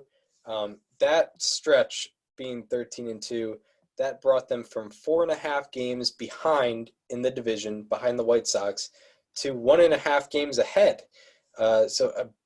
It brought them, a 6-game difference, which Back from the dead, essentially. Yeah, it's basically like a kind of pretender to contender in the span of 15 games. Then they go ahead July 23rd. They trade for Anibal Sanchez and Omar Infante. Omar Infante, he was kind of a at replacement level player, but Anibal Sanchez was contributing for that team and continued to contribute to that team afterwards. And then they kind of went a little cold after that 13-2 stretch heading into September. And then from September 11th on, they went 15-7 to finish off the year. And with 16 games left in the season, they were 3 games back of the White Sox. And with the combination of them doing well and the White Sox finishing terribly, they were able to win the division with a 3-game security. This team wasn't exactly like the dominant force in the regular season like everyone would really think them out to be, especially from a team that went where they did. But this team had to grind through a lot. They had to, of course, make up that much ground. It's 3 games in 2.5 weeks, and they did it perfectly. They did it in a spot where they clinched the division like on the last Friday, I think. Yeah, October 1st. Yeah, like October 3rd. And if it weren't for the White Sox finishing 5-12 that year, you think the White Sox have never really recovered from that. Yeah, they been haven't. Terrible ever since. Yeah, because I don't have very much memory of 2012, so obviously I had to go back. Yeah. And see this, and when I saw that the team that they were contending with was the White Sox, I was like, "What? That's crazy." Yeah. The Jake Peavy led White Sox. Yeah, Jake Peavy. I guess Chris Sale there, but still, like, it's that was something that kind of struck me. Yeah, no, it was definitely a bit of a surprise for me as well to see that. But they end up being an 85-win team at the end of the day, so that's kind of what defines them. Do you want to just go over the regular season highlights? I would love to. Now? So I had let's see, 1, 2, 3, 4, 5, 6, 7, 8, 9, 10, 11, 12, 13, 14, 15, 16, 17, 18, 19, 20, a little over 20 games that I highlighted here in the season. It starts with game number 1. Austin Jackson hit a walk-off single against the Red Sox on opening day at Comerica. After Jose Valverde blew the save, Verlander went 8 innings pitched, 0 runs, 2 hits, 7 Ks, and 1 walk. Magnificent start for Verlander en route to his first start since winning the MVP. In the second game, they won 10-0 against the Red Sox. Prince Fielder and Miguel Cabrera both hit 2 home runs. Of course, that would be Prince's first 2 home runs in a Tigers uni. Definitely forecast Josh Beckett's 2012 season. Yeah, yep, he started that game. Yeah. And in the third game, they won 13-12 in an 11th inning walk-off against the Red Sox. They scored 3 runs in the 9th and 3 runs in the 11th. Alex Avila hit a walk-off home run, and Miggy hit a game-tying 3-run home run in the 9th. Yeah, that ruined my Easter for sure. Chris, you want to get into some personal stories there? Didn't necessarily ruin my Easter. Easter's a pretty good holiday, by the way. It's a shame that we have to be quarantined. Yeah, it sucks. Yeah, my mom makes this. I don't know if you've ever heard of pineapple souffle, but it's this great dessert. Like, it's not even a dessert thing, but it's great. It's great, spring dessert thing as well. You get like more lemon stuff. We have lemon cookies. Nice. Then along with dinner, you get ham, you got spoon bread. But yeah, that was during Easter, and I remember I actually there were too many seats in the dining room table, so like we kind of had to be off to the side anyway. So we had like a mini table where I could watch the game and eat Easter dinner at the same time. But yeah, I remember like that was like the one day in my life I thought Vicente Padilla should have been like a starter for the Red Sox. Yeah, and also I remember Adrian Gonzalez got thrown at that game. Oh dang. Yeah, he hit a home run, and I guess he looked at it a little too long, and then he got thrown at. I mean, that's usually how it goes. I forgot about them blowing a lead in extra innings, which is terrible. Yeah. Very fitting. 2012 Red Sox there for you. So jump forward to May 4th. Johnny Peralta hit a 2-run walk-off home run against the White Sox. The Tigers won that game 5-4. It was with 1 out in the 9th. They were losing 4-3. Johnny Peralta proceeded to play the hero for the Tigers. And what you're going to see is a lot of different – I mean, obviously you're going to see a lot of Miggy. You're going to see a lot of Verlander, Max Scherzer, Prince Fielder in these I guess, highlights here. But, like, this team did get a lot of contributions from a lot of different players. And Johnny Peralta, another one of them, sort of a forgotten guy on that team. On May 18th, Justin Verlander came 2 outs shy of a no-hitter against the Pirates. Josh Harrison hit a single with 1 out in the 9th. Verlander ended up finishing that game. His final line, 9 innings pitched, no runs, 1 hit, 2 walks, and 12 strikeouts. Chris, do you have any comment on that one? 9. Wow. Do you know when the 2 outs shy of a no-hitter. Mm-hmm. Yeah, that's Justin Verlander 2011, 2012. I mean, like, I guess, 2012 doesn't get the same respect because by traditional measures, he went from 24 wins to 17 wins, which is like, Terrible. he's still, when you still win 17 games, but still, I mean, the ERA didn't go up that much. I think the strikeouts were relatively the same. That's just pure dominance from Verlander. Yeah, I mean, that's primed, like, and obviously Justin Verlander is still kind of in some sort of prime, but that was at his, like, his peak when he was like the guy and nobody could ever touch him. And like, I remember in 2011, I went to Baltimore to see the Orioles play the Tigers. First time at Camden Yards in my life. And like weeks before, I was trying to track like if Verlander would be starting that day. Would we get him? We missed him by 1 day. He could have the day before. Yeah, tough. I don't even remember who we saw, but it was not someone as significant. Of course, I wanted Verlander. But that didn't end up happening. Yeah, I remember, speaking of missing things, the grade above, so every year our 8th grade, it used to be a thing, but not anymore. Our 8th grade year, we would get to go to DC, and then like one night you got to do kind of a special event in DC. So the grade above me went to a Nationals game, and they got to see Kershaw in 2014.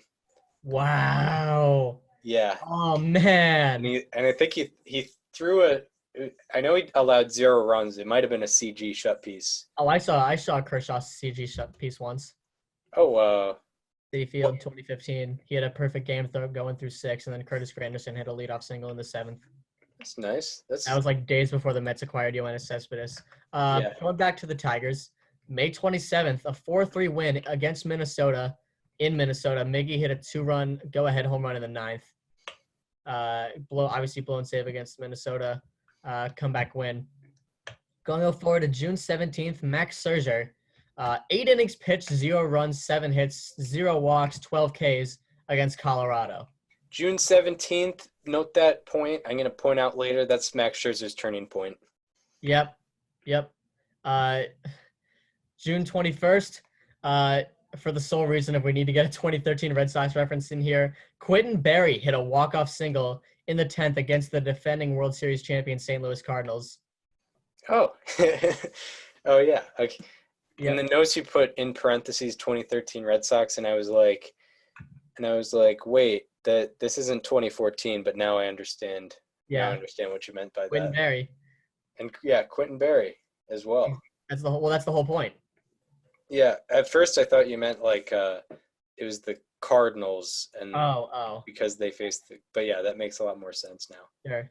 Okay. On July 9th, Prince Fielder won the home run derby. People forget. So funny Two-time story. winner. Yes, that's right. He did. This is his time he won with the Tigers. So funny story, Chris. The other day, MLB Network played that home run derby they played that home run derby, and I was like, I might as well watch this because, like Prince Fielder, he won it. We're talking 2012 Tigers. This is 2012. So as Prince Fielder is hitting, I'm watching the broadcast, and they have none other than George Brett doing an interview. They had him doing an interview. I was like, well, this is just glad right here. Well, yeah, it makes sense because, it was Kauffman Stadium. Exactly. So we're going to get back into George Brett for a second here. I was watching his interview. He talked about what they were interviewing him about, like the whole All-Star weekend in Kansas City. And he talked about the Futures game because he was obviously in attendance for it. He watched it, in person. He talked about how great of an experience it was. And he said that he was really impressed with the talent that was on those rosters. And just to name some people on the rosters, Garrett Cole, Jake Odorizzi, Jamison Taillon, Tyjon Walker, Zach Wheeler, Nolan Arenado, Nick Castellanos, a future Tiger, Scooter Gennett, Manny Machado, Colton Wong, Michael Choice, Christian Yelich, Will Myers. That's the USA team. Some notes from the World team. RIP Jose Fernandez, he was on that team. As well as Xander Bogaerts, Francisco Lindor, Jurickson Profar, Gene Segura, and another sad note, Oscar Taveras. So that's some of the talent that George Brett got to watch in that Futures game.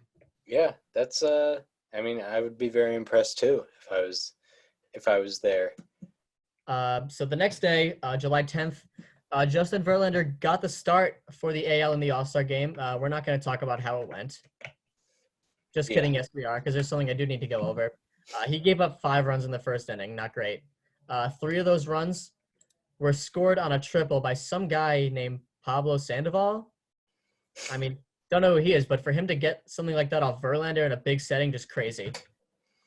Yeah, I mean, it'll never happen, right? Also, probably like a blind squirrel finding a nut. Like, you can't rely on something like that happening again. No. But you know what? Verlander hit his stride again on July 15th. 8 innings pitched, 0 runs, 3 hits, 2 walks, 8 Ks against the Orioles. Pretty good. August 4th, Doug Fister, 9 innings pitched, 1 run. The 1 run being a ground out scored in the 9th. 4 hits, 0 walks. That's anticlimactic. Yeah, exactly. August 5th. This is the one right here, Chris. So this is probably the game of the year for the 2012 Tigers. So we have a video. I'm gonna briefly explain. I won't say exactly what happens because you'll see it in the video. But the Tigers were playing the Indians in a game. It went to extra innings, tied at 5. The Tigers had already been trailing 2-0, 3-1, 4-3, and 5-4. So they were trailing a lot in that game and had to come back a lot. And the Indians proceeded to score 3 runs in the 10th on home runs from Travis Hafner and Ezekiel Carrera. They also had a double from Lou Marson. And Chris Perez came in for the Indians and retired the first 2 Tigers hitters. So, they may as well have been dead at that point. But then something magical happened, and Chris, you're going to play the video and skip to the 1-minute, 30-second mark. 1:30. There you go. All right, so it's 8-5, bottom of the 10th. Mm-hmm. Chris Perez in, who was a respectable closer at the time. That's right. Shows you closers' lifespans.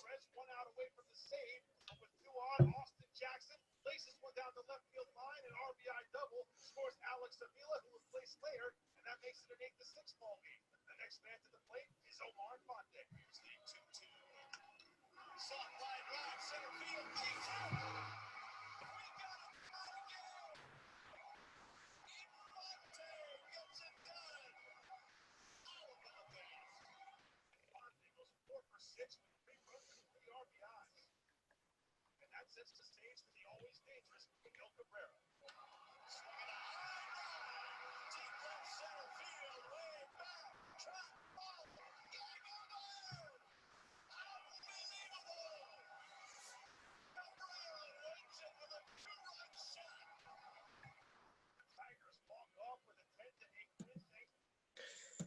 Did you expect anything else from Miguel Cabrera when he stepped up in that situation? God, that guy has such a good swing.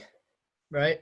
It looks so effortless, and the ball It's just beautiful. goes When so he gets far. going. And this is when he was like on his own level of like he was the best hitter of that generation. Yeah, sure.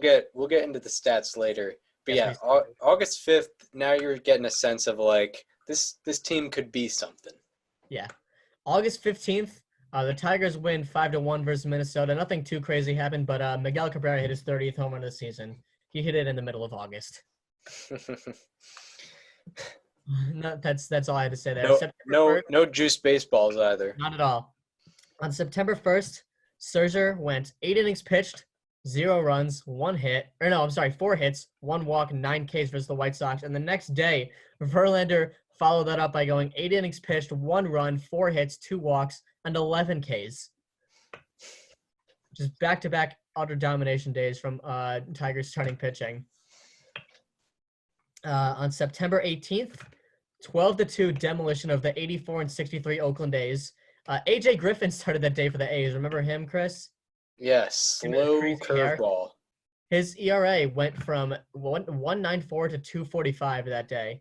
Miggy had 2 home runs, including a grand slam and 6 RBIs in his 3-for-4 day. Mm-hmm. September 22nd, you got Doug Fister once again. A complete game shutout with 7 hits, 0 walks, and 7 Ks against the Twins.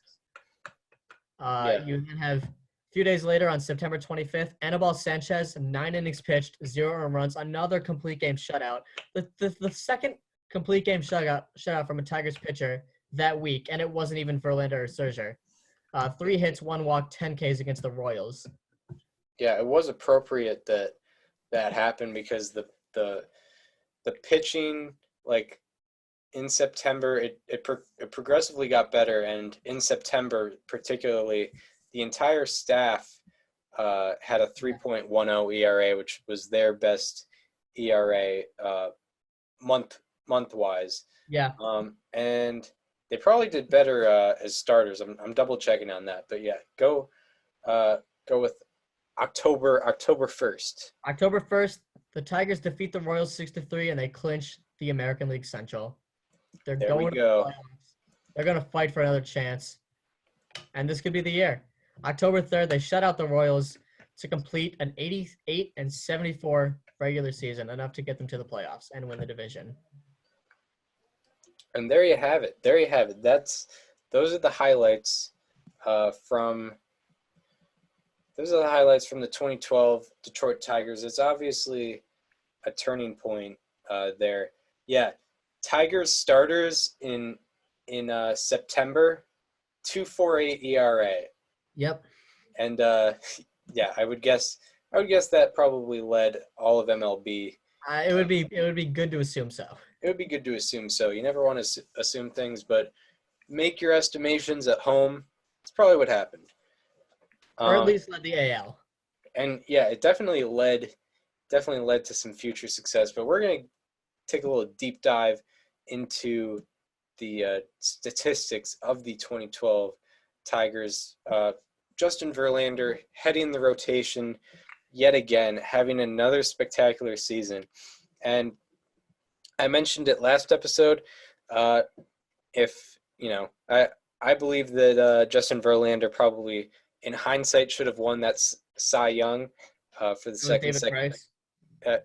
second consecutive year.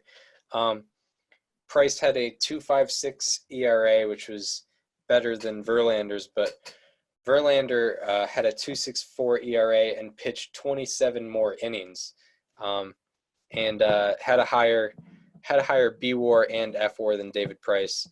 But Verlander, 238 innings pitched, 2.64 ERA, 2.94 fielding independent pitching, 6 complete games, and his Baseball Reference WAR was 8.1.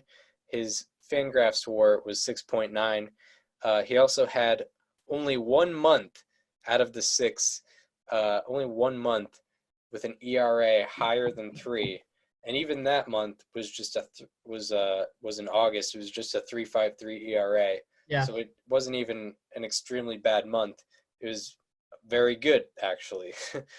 So Verlander was not the only pitcher to shine. He was, he was the more consistent one, but Doug Fister and Max Scherzer both had a surge in the second half. Scherzer had his surge a little earlier on. Max Scherzer from June 17th on, we mentioned that date earlier in the program. From June 17th on, had 117 in the third innings, 2.53 ERA, and 4.6 strikeout to walk ratio. Fister, in the second half of the season after the All-Star break, pitched 101 innings, had a 2.67 ERA, and 6.21 OPS against. All very good numbers. And to top it all off, in the second half of the season after the All-Star break, obviously, Justin Verlander, Max Scherzer, and Doug Fister were all top 5 in the American League in F-WAR and top 6 in the MLB. Yep. They all had, I think they had all WARs above 3.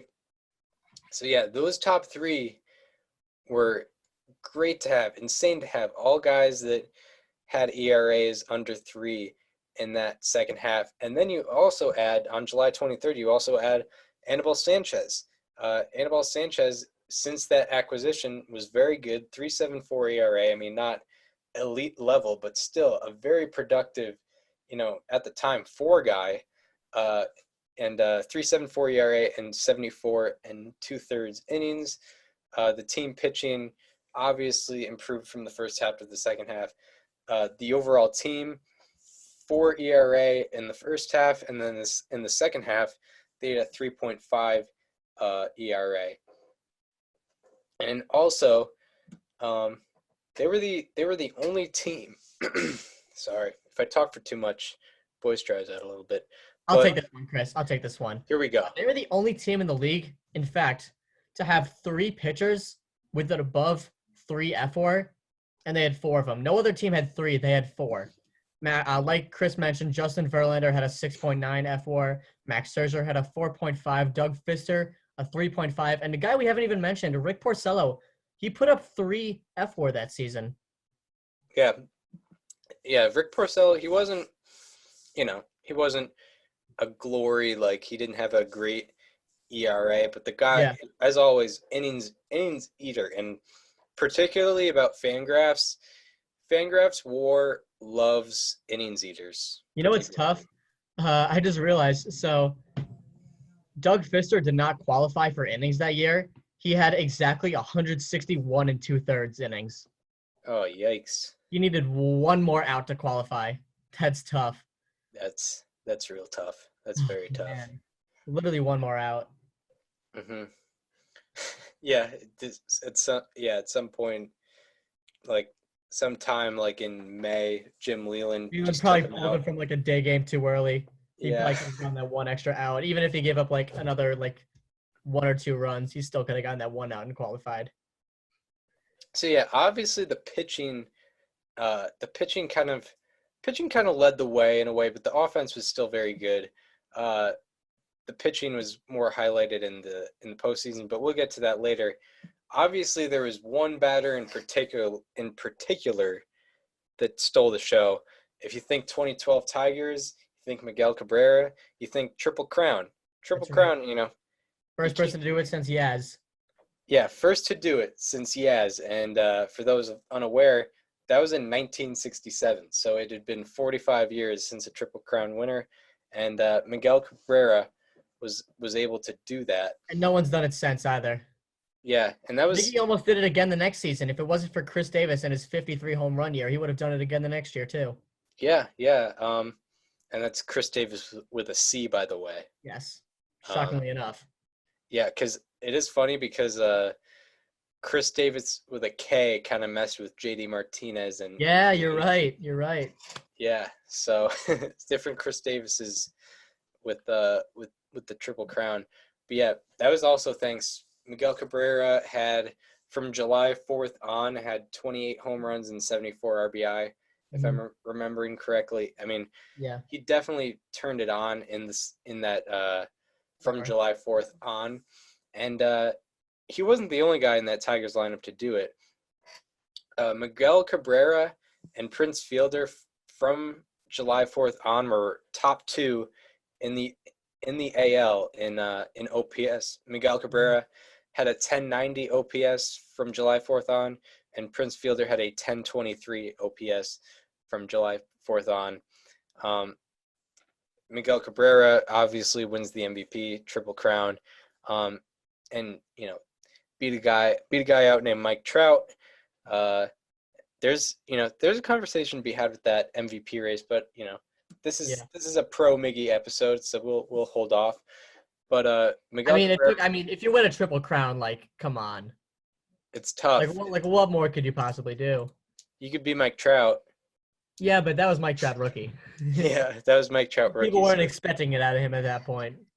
Yeah, but Miguel Cabrera, he had 5 multi-home run games, and when Daniel sent me this blew my mind. 64 multi-hit games. Yeah, it's 40% of it's 39.5% of games he had multi-hit, which we're just going to call that 40%. 40% of his games he had at least 2 hits. Yeah, that's a guy. Yeah, that's a guy you can definitely rely on, especially in key situations. He, and Miguel Cabrera in key situations, luckily his team was able to set him up a lot. He was 3rd in plate appearances with runners in scoring position, and he was the guy you wanted to have up with runners in scoring position. He batted .356 with runners in scoring position, which is probably why he was able to get 139 RBI. Yep. To help win that Triple Crown. So yeah, Miggy and Prince Fielder were the main contributors of the lineup. There wasn't much else. 2 guys I'd like to point out. Austin Jackson. He had and I'd like to apologize to Austin Jackson because in the last episode I mentioned him and I was like, well, Austin Jackson, he probably wasn't that great. He actually had a pretty respectable year. He started out better than he ended, but overall slashed 300, 377, 479 for an 856 OPS. Definitely, a quality season. I think he was definitely like top 4 in team WAR. I'm pretty sure. And then Andy Dirks, he had injuries limit him. He only played 88 games that year. Up until that injury, he had a 328 average with an 894 OPS, and ended up through the entire season with an 857 OPS, and I believe he got to play in the playoffs as well. Yep, that's right. So yeah, that's kind of the breakdown of how they were able to win, and kind of that turnaround as well. That's right. So yeah, that leads us into the playoffs. Would you like to get into the playoffs? I would love to. So, game 1, they faced the Oakland Athletics, a team that they committed demolition against in that game on September 18th, I believe it was. Right? Yes, it sure was. Yes. The A's, this is a term that was coined last October by, I believe it was Kevin Cash. The A's got Verlandered. Simple as that. Chris, do you have the line? Well, I know just off the top of my head, he went 7 innings, 1 earned run, 11 strikeouts. That's all you need to know. That's all you really need to know. Yeah, I mean, in a playoff game, you're winning 9 times out of 10 with that line. Yeah, they only needed to score 2 runs. They ended up getting 3 runs, and they win that game 3-1. Luckily, the bullpen holds up. The bullpen holding up was not really a theme that series. Game 2. It's never been a theme with the Tigers bullpen holding up. Yeah, that's one thing. I didn't realize it was gonna come up as much as it did in 2012, but it was a thing. Mm-hmm. But yeah, game 2, actually, kind of an interesting one. I didn't really remember it that well, but a lot of lead changes in that Yeah. game. Maybe like game 2 of the 2012 ALDS between the A's and the Tigers. Maybe one like you'd like to rewatch if the Forgotten quarantine. classic, maybe. Yeah, if the quarantine goes long enough. There was a big error by Coco Crisp that I forgot about. Yep. That was a key part of that game. And then the Tigers end up winning 5-4 because in the 9th inning, Don Kelly gets a sac fly Don Kelly. to win that Wow. game. Wow. That's a name I forgot about. Yeah. Him and Andy Dirks were like the resident, just random outfielders of the Tigers. And then in game 3, they go to Oakland, which I'm realizing now I don't know how long they had this going, but having the team with the worst record start out hosting is one of the stupidest things ever. Never understood that either. Yeah, and luckily they went back. I think they went back like, I don't know, the next year. I'm not sure. I think it was 2013 because I don't know. Maybe they like brought it back because that was the first year of the wild card, the wild card game, and I guess they didn't want too much travel. But that was weird. So yeah, they go to Oakland, and I guess it worked to the Tigers' advantage. They go to Oakland, they get blanked, mostly by Brett Anderson. I think he went 6 innings. And then the bullpen helped shut them down. It was who pitched that game? I think it was Anibal Sanchez. Yeah, I think so. Yeah, it was Anibal Sanchez, and Sanchez, he had a pretty good game, but was unable to get run support. And then in game 4, they're up 3-1. Max Scherzer had a good game. He only went 5 1/3, but bullpen is able to hold up. They're up 3-1 in the 9th, and Valverde drops a big hot dump immediately all over that game. I don't know. I don't have the play-by-play up here. I probably should, but like basically immediately it was just more base runners, and then he got 2 Then he got 2 outs, and then the winning run came in, and yeah, Valverde had a rough postseason. Yeah, exactly. I'll look up the. That was Max Scherzer started that game. He went 5 1/3, 1 run, 3 hits, 8 strikeouts. He did pretty well. Just didn't go too well. Octavio Dotal held it down, and so did Phil Koch for the 6th inning. And then Al Albuquerque came in and pitched 1 inning. My favorite Al Albuquerque story was some dude called into Mike Francesa's show and started like talking about him, and Francesa thought he was getting punked. Like he didn't think that was a real name. He's like, oh, his name is Al Albuquerque. Yeah, right. Yeah, that's funny. Another Al Albuquerque thing. I don't know if y'all remember, but game 2 of that ALDS, that's when he kissed the baseball mid-play. Yes, that's right. He got a comebacker. Comebacker to the mound. And he kissed the baseball and then tossed it to Prince Fielder. Okay, so Jose Valverde. Was that the year that was 2012 a year that Prince Fielder like reached for the foul ball and then like reached into the stands and ate some dude's nachos as well? Or was that 2013? I'm not sure. It was one of those 2 years, but either way, this team was just a weird group of people. Yeah, so in that bottom of the 9th in 2012, here in game 4 of the ALDS, in the bottom of the 9th, it starts out with a Josh Reddick single. Then Josh Donaldson comes up and doubles, moves Reddick to 3rd. Then Seth Smith comes in, and he hits another double at driving both those runners in to tie the game. Then Jose Valverde is able to get George Kataris to pop out, and then he strikes out Cliff Pennington on a strikeout looking, but then Coco Crisp, they're back at the top of the lineup. He hits a single to right field to secure the victory for the A's. So now we're moving on to a Game 5. Yeah, And back in Detroit, right?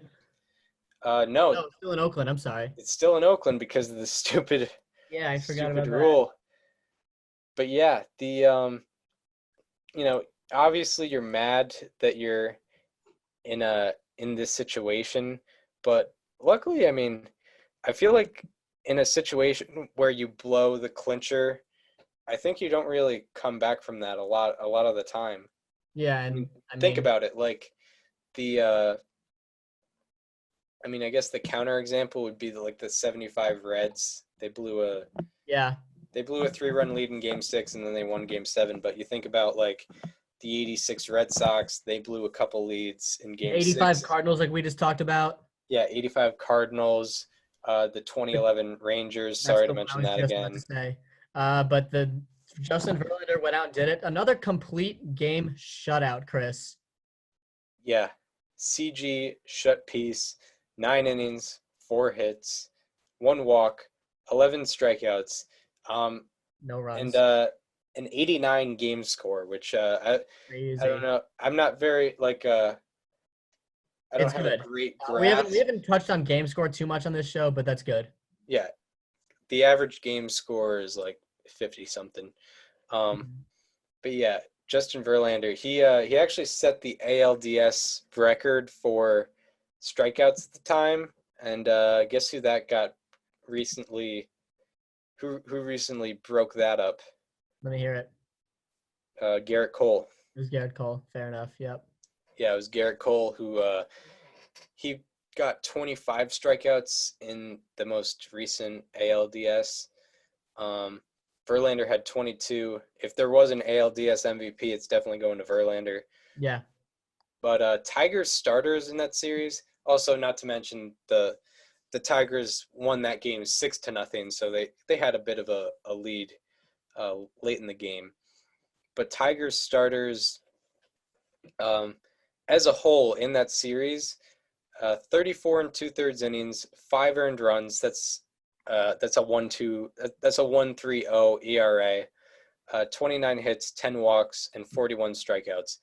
Verlander specifically had 16 innings, 1 earned run, 7 hits, 5 walks, and 22 strikeouts, which, as I mentioned, was an ALDS record at the time. Yep.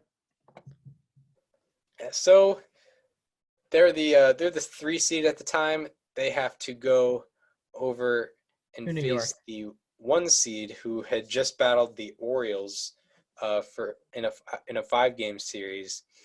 So yeah, they're facing the Yankees. And do you want to get into Game 1?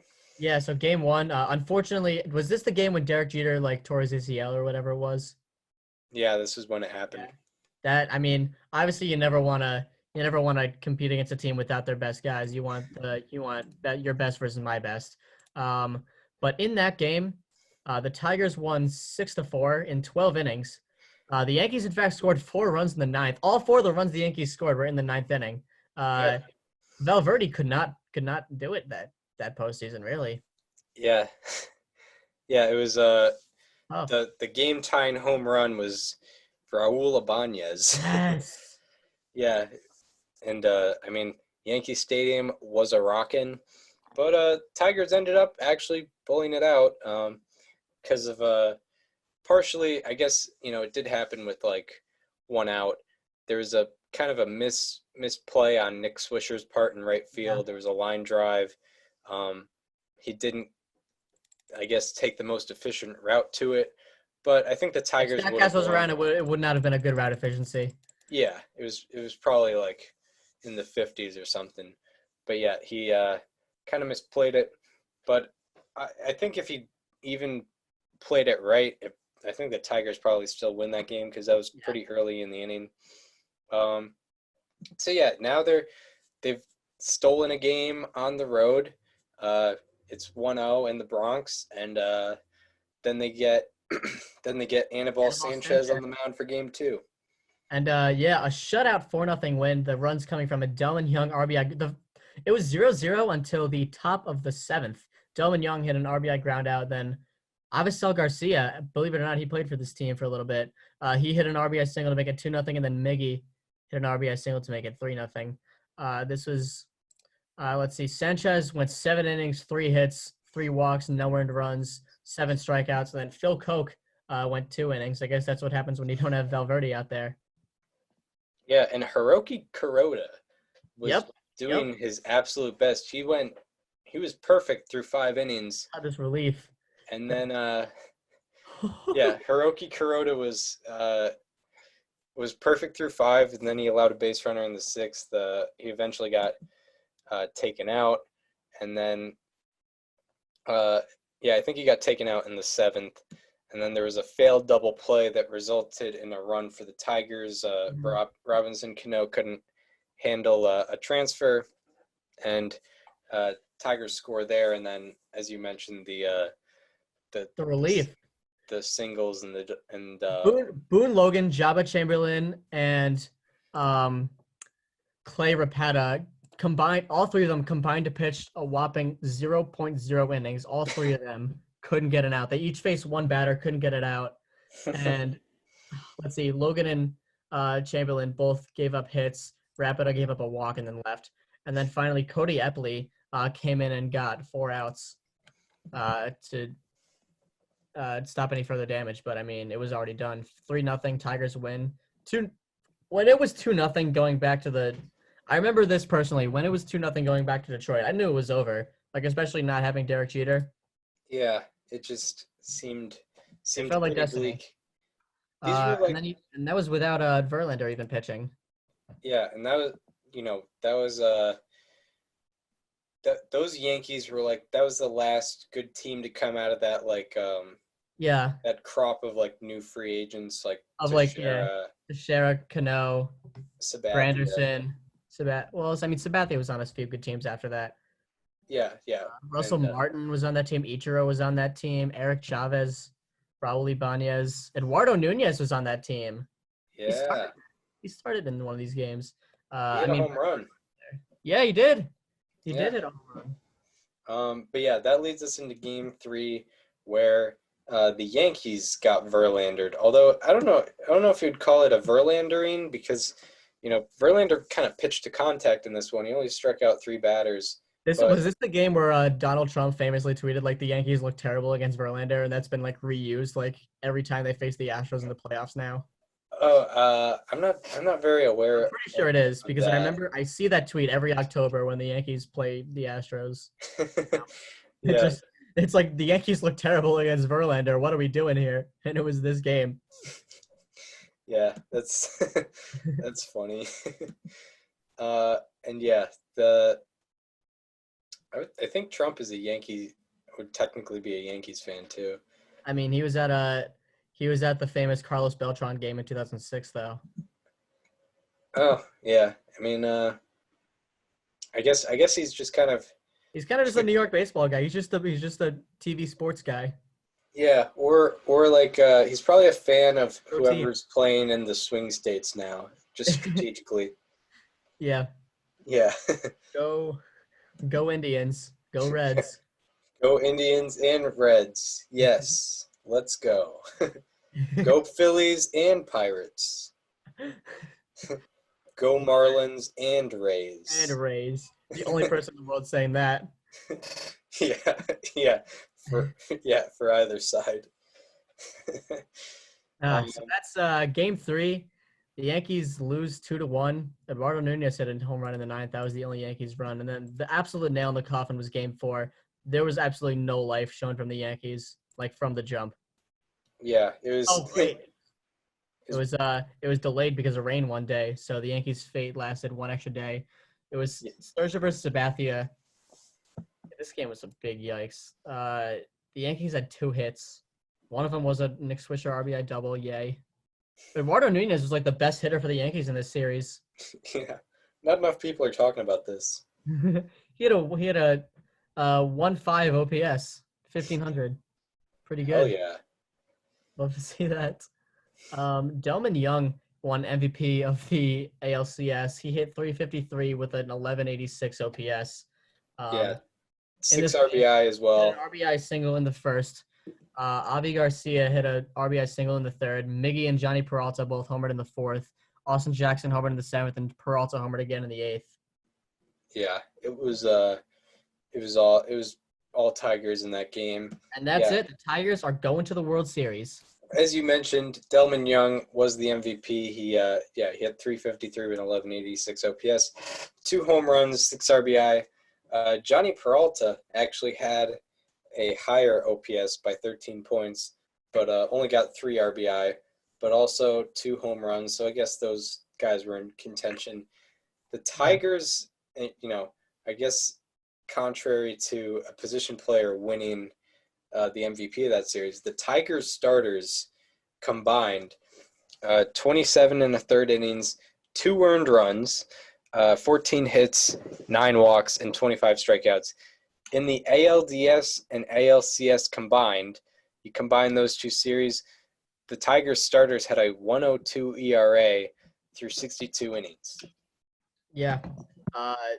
Starting pitching was dominant on all sides. The Tigers pretty much did everything right during that series. Like there was not one thing that didn't go well for them. 2012 through 2014 Tigers were kind of defined by their starting pitching. Yeah. You have, remember 2014, they had Verlander, Scherzer, Price, Porcello, and Sanchez, who all have World Series rings now. Yeah, I'm pretty sure. They all do. Wild to think about, but their bullpen definitely stunk, and their offense was a little compromised. So then you get to the World Series. The Giants, by the way, the team they played, of course, they had just come back down 3-1 against the Cardinals. Which I remember being thinking about a 06 rematch, but that didn't happen. And I knew the Giants were gonna have all the momentum, and also they get to host because the NL won the wild card game that year because of Justin Verlander. All-Star game. You said wild card game. Oh, I did. Yeah. Okay, well, you know what I meant. Because this was back when the All-Star game determined home field for the World Series, and Justin Verlander is the one that gave up 5 runs in the first. And now he's got to go pitch on the road because of that. Yeah. So, we mentioned how the starters did well. It didn't really carry over, at least for the first game. So, Not at all. First inning, Justin Verlander gives up a bomb to Pablo Sandoval. What?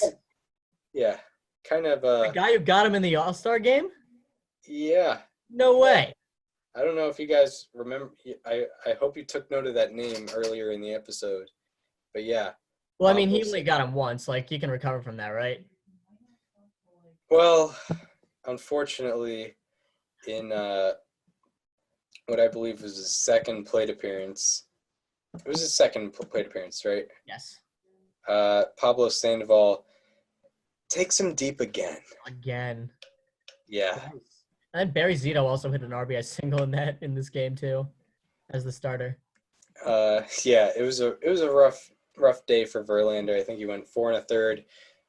What did he get? 5-6 earned runs. Yeah. The Tigers end up losing that game 8-3. Yeah. And then in game 2, it's kind of a pitcher's duel between Doug Fister and Madison Bumgarner, but like pretty much all postseason games, that battle was won by Mr. Madison Bumgarner. It was.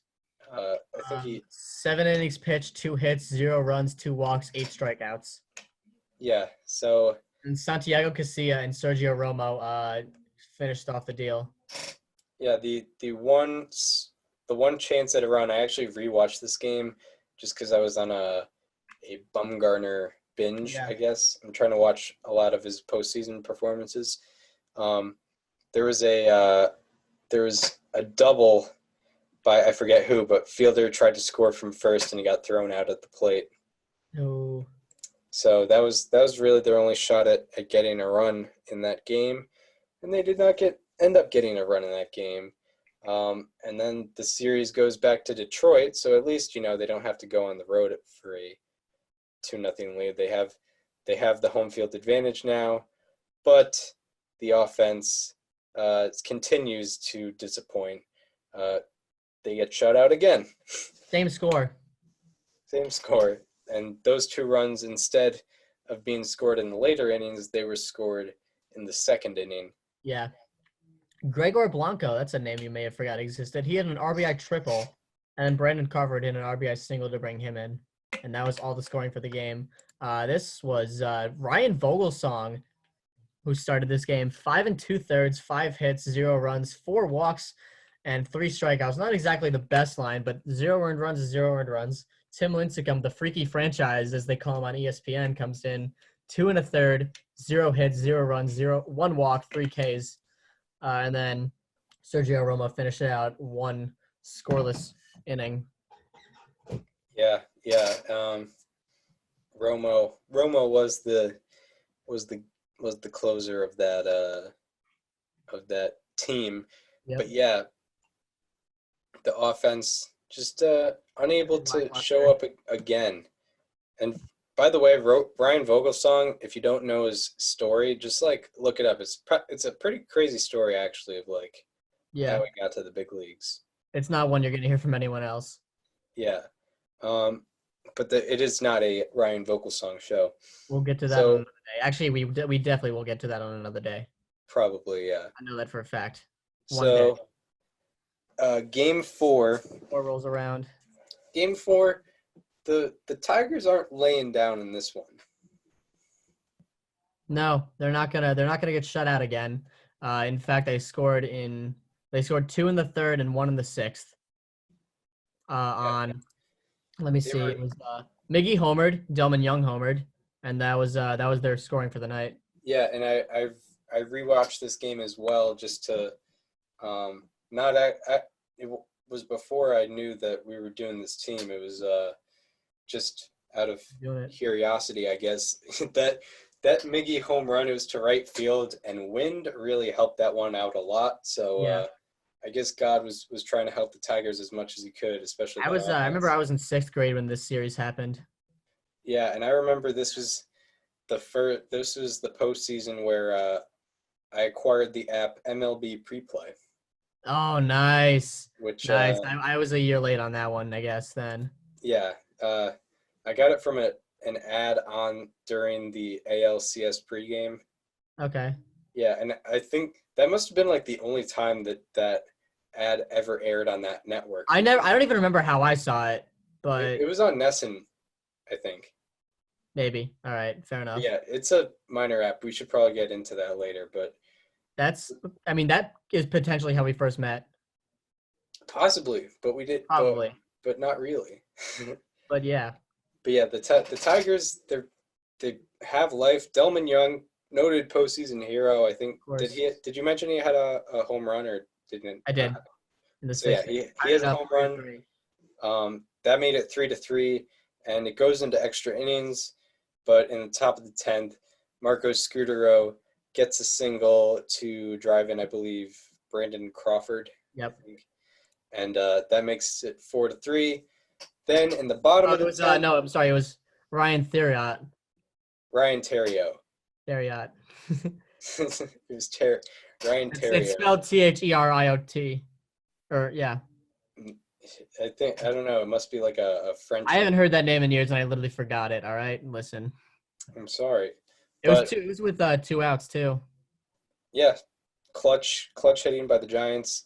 The Tigers were not able to get any clutch hitting. In the bottom of the 10th, they had the top of the lineup come up with 2 outs. You got the league leader in home runs, Miguel Cabrera, and he ends up looking at strike 3 to end the season. That's right. Kind of representative of how that Tigers team was, or that Tigers offense was in the World Series. That offense, they slashed 159, 243, 246 for a 489 OPS in that series, which is. I wish this team won. Atrocious. I mean, won. Yeah, when you think of, like a teams that, won the division kind of consecutively that never ended up winning the World Series, you think of, the Rangers, and obviously you think of these Tigers, The Blue 2011 Jays as through well. 2014. But like the Tigers are the primary suspect. Like this team should have won. Yeah, and I hate to bring up the 2013 Red Sox again, but they were even more talented in 2013 and weren't able to get it done. I think that was just the power of that Red Sox team. Like no other team, They was going to do hitting. it. But this team I really wish did win. I remember rooting for them in 6th grade, especially after they knocked off the Yankees. Obviously, I was going around making fun of all the Yankee fans, even though the Red Sox finished 69 and 93. I didn't care.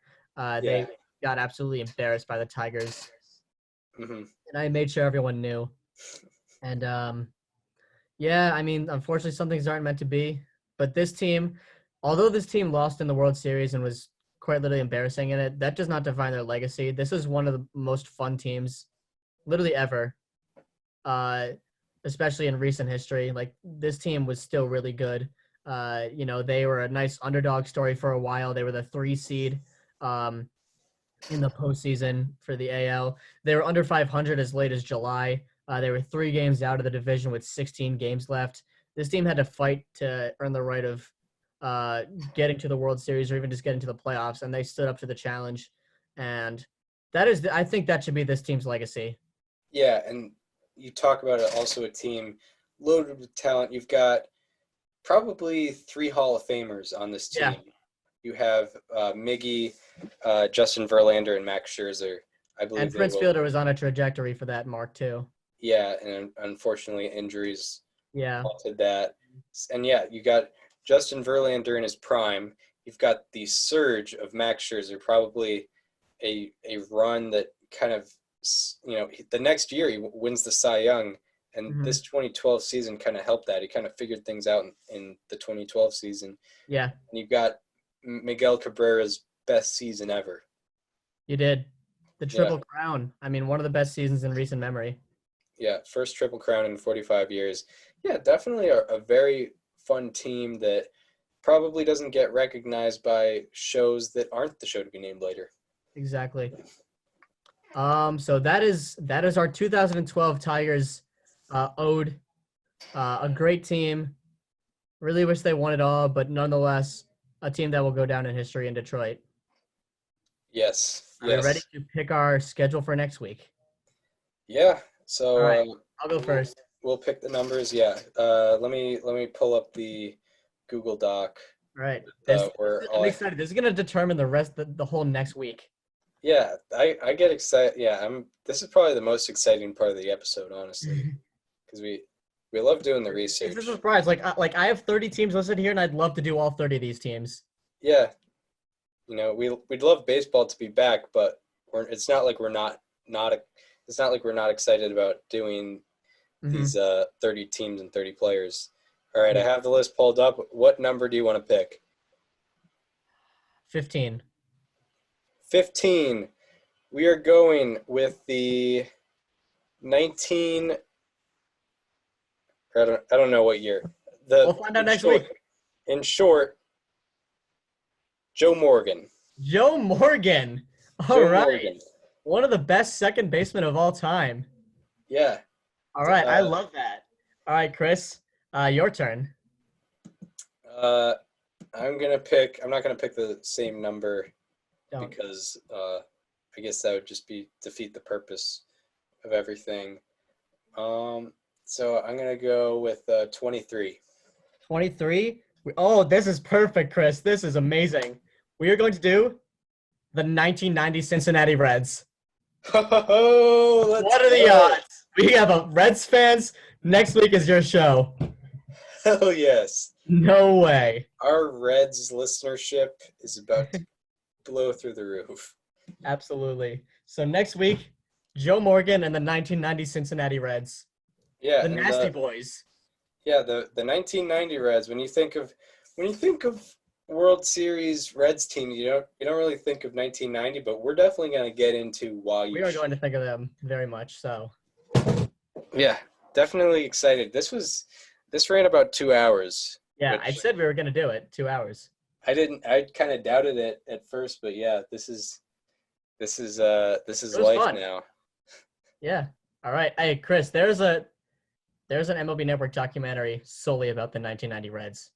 Let's go. Let's go. I'm excited. So yeah, that was the show to be named later. As of now, we are still not on Apple Podcasts, but we are on YouTube. So Right. this will be once this gets on Apple Podcasts, thank you for tuning in. I guess we should plug more stuff. So if you're listening on Apple Podcasts, subscribe to the YouTube channel. It's called STBNL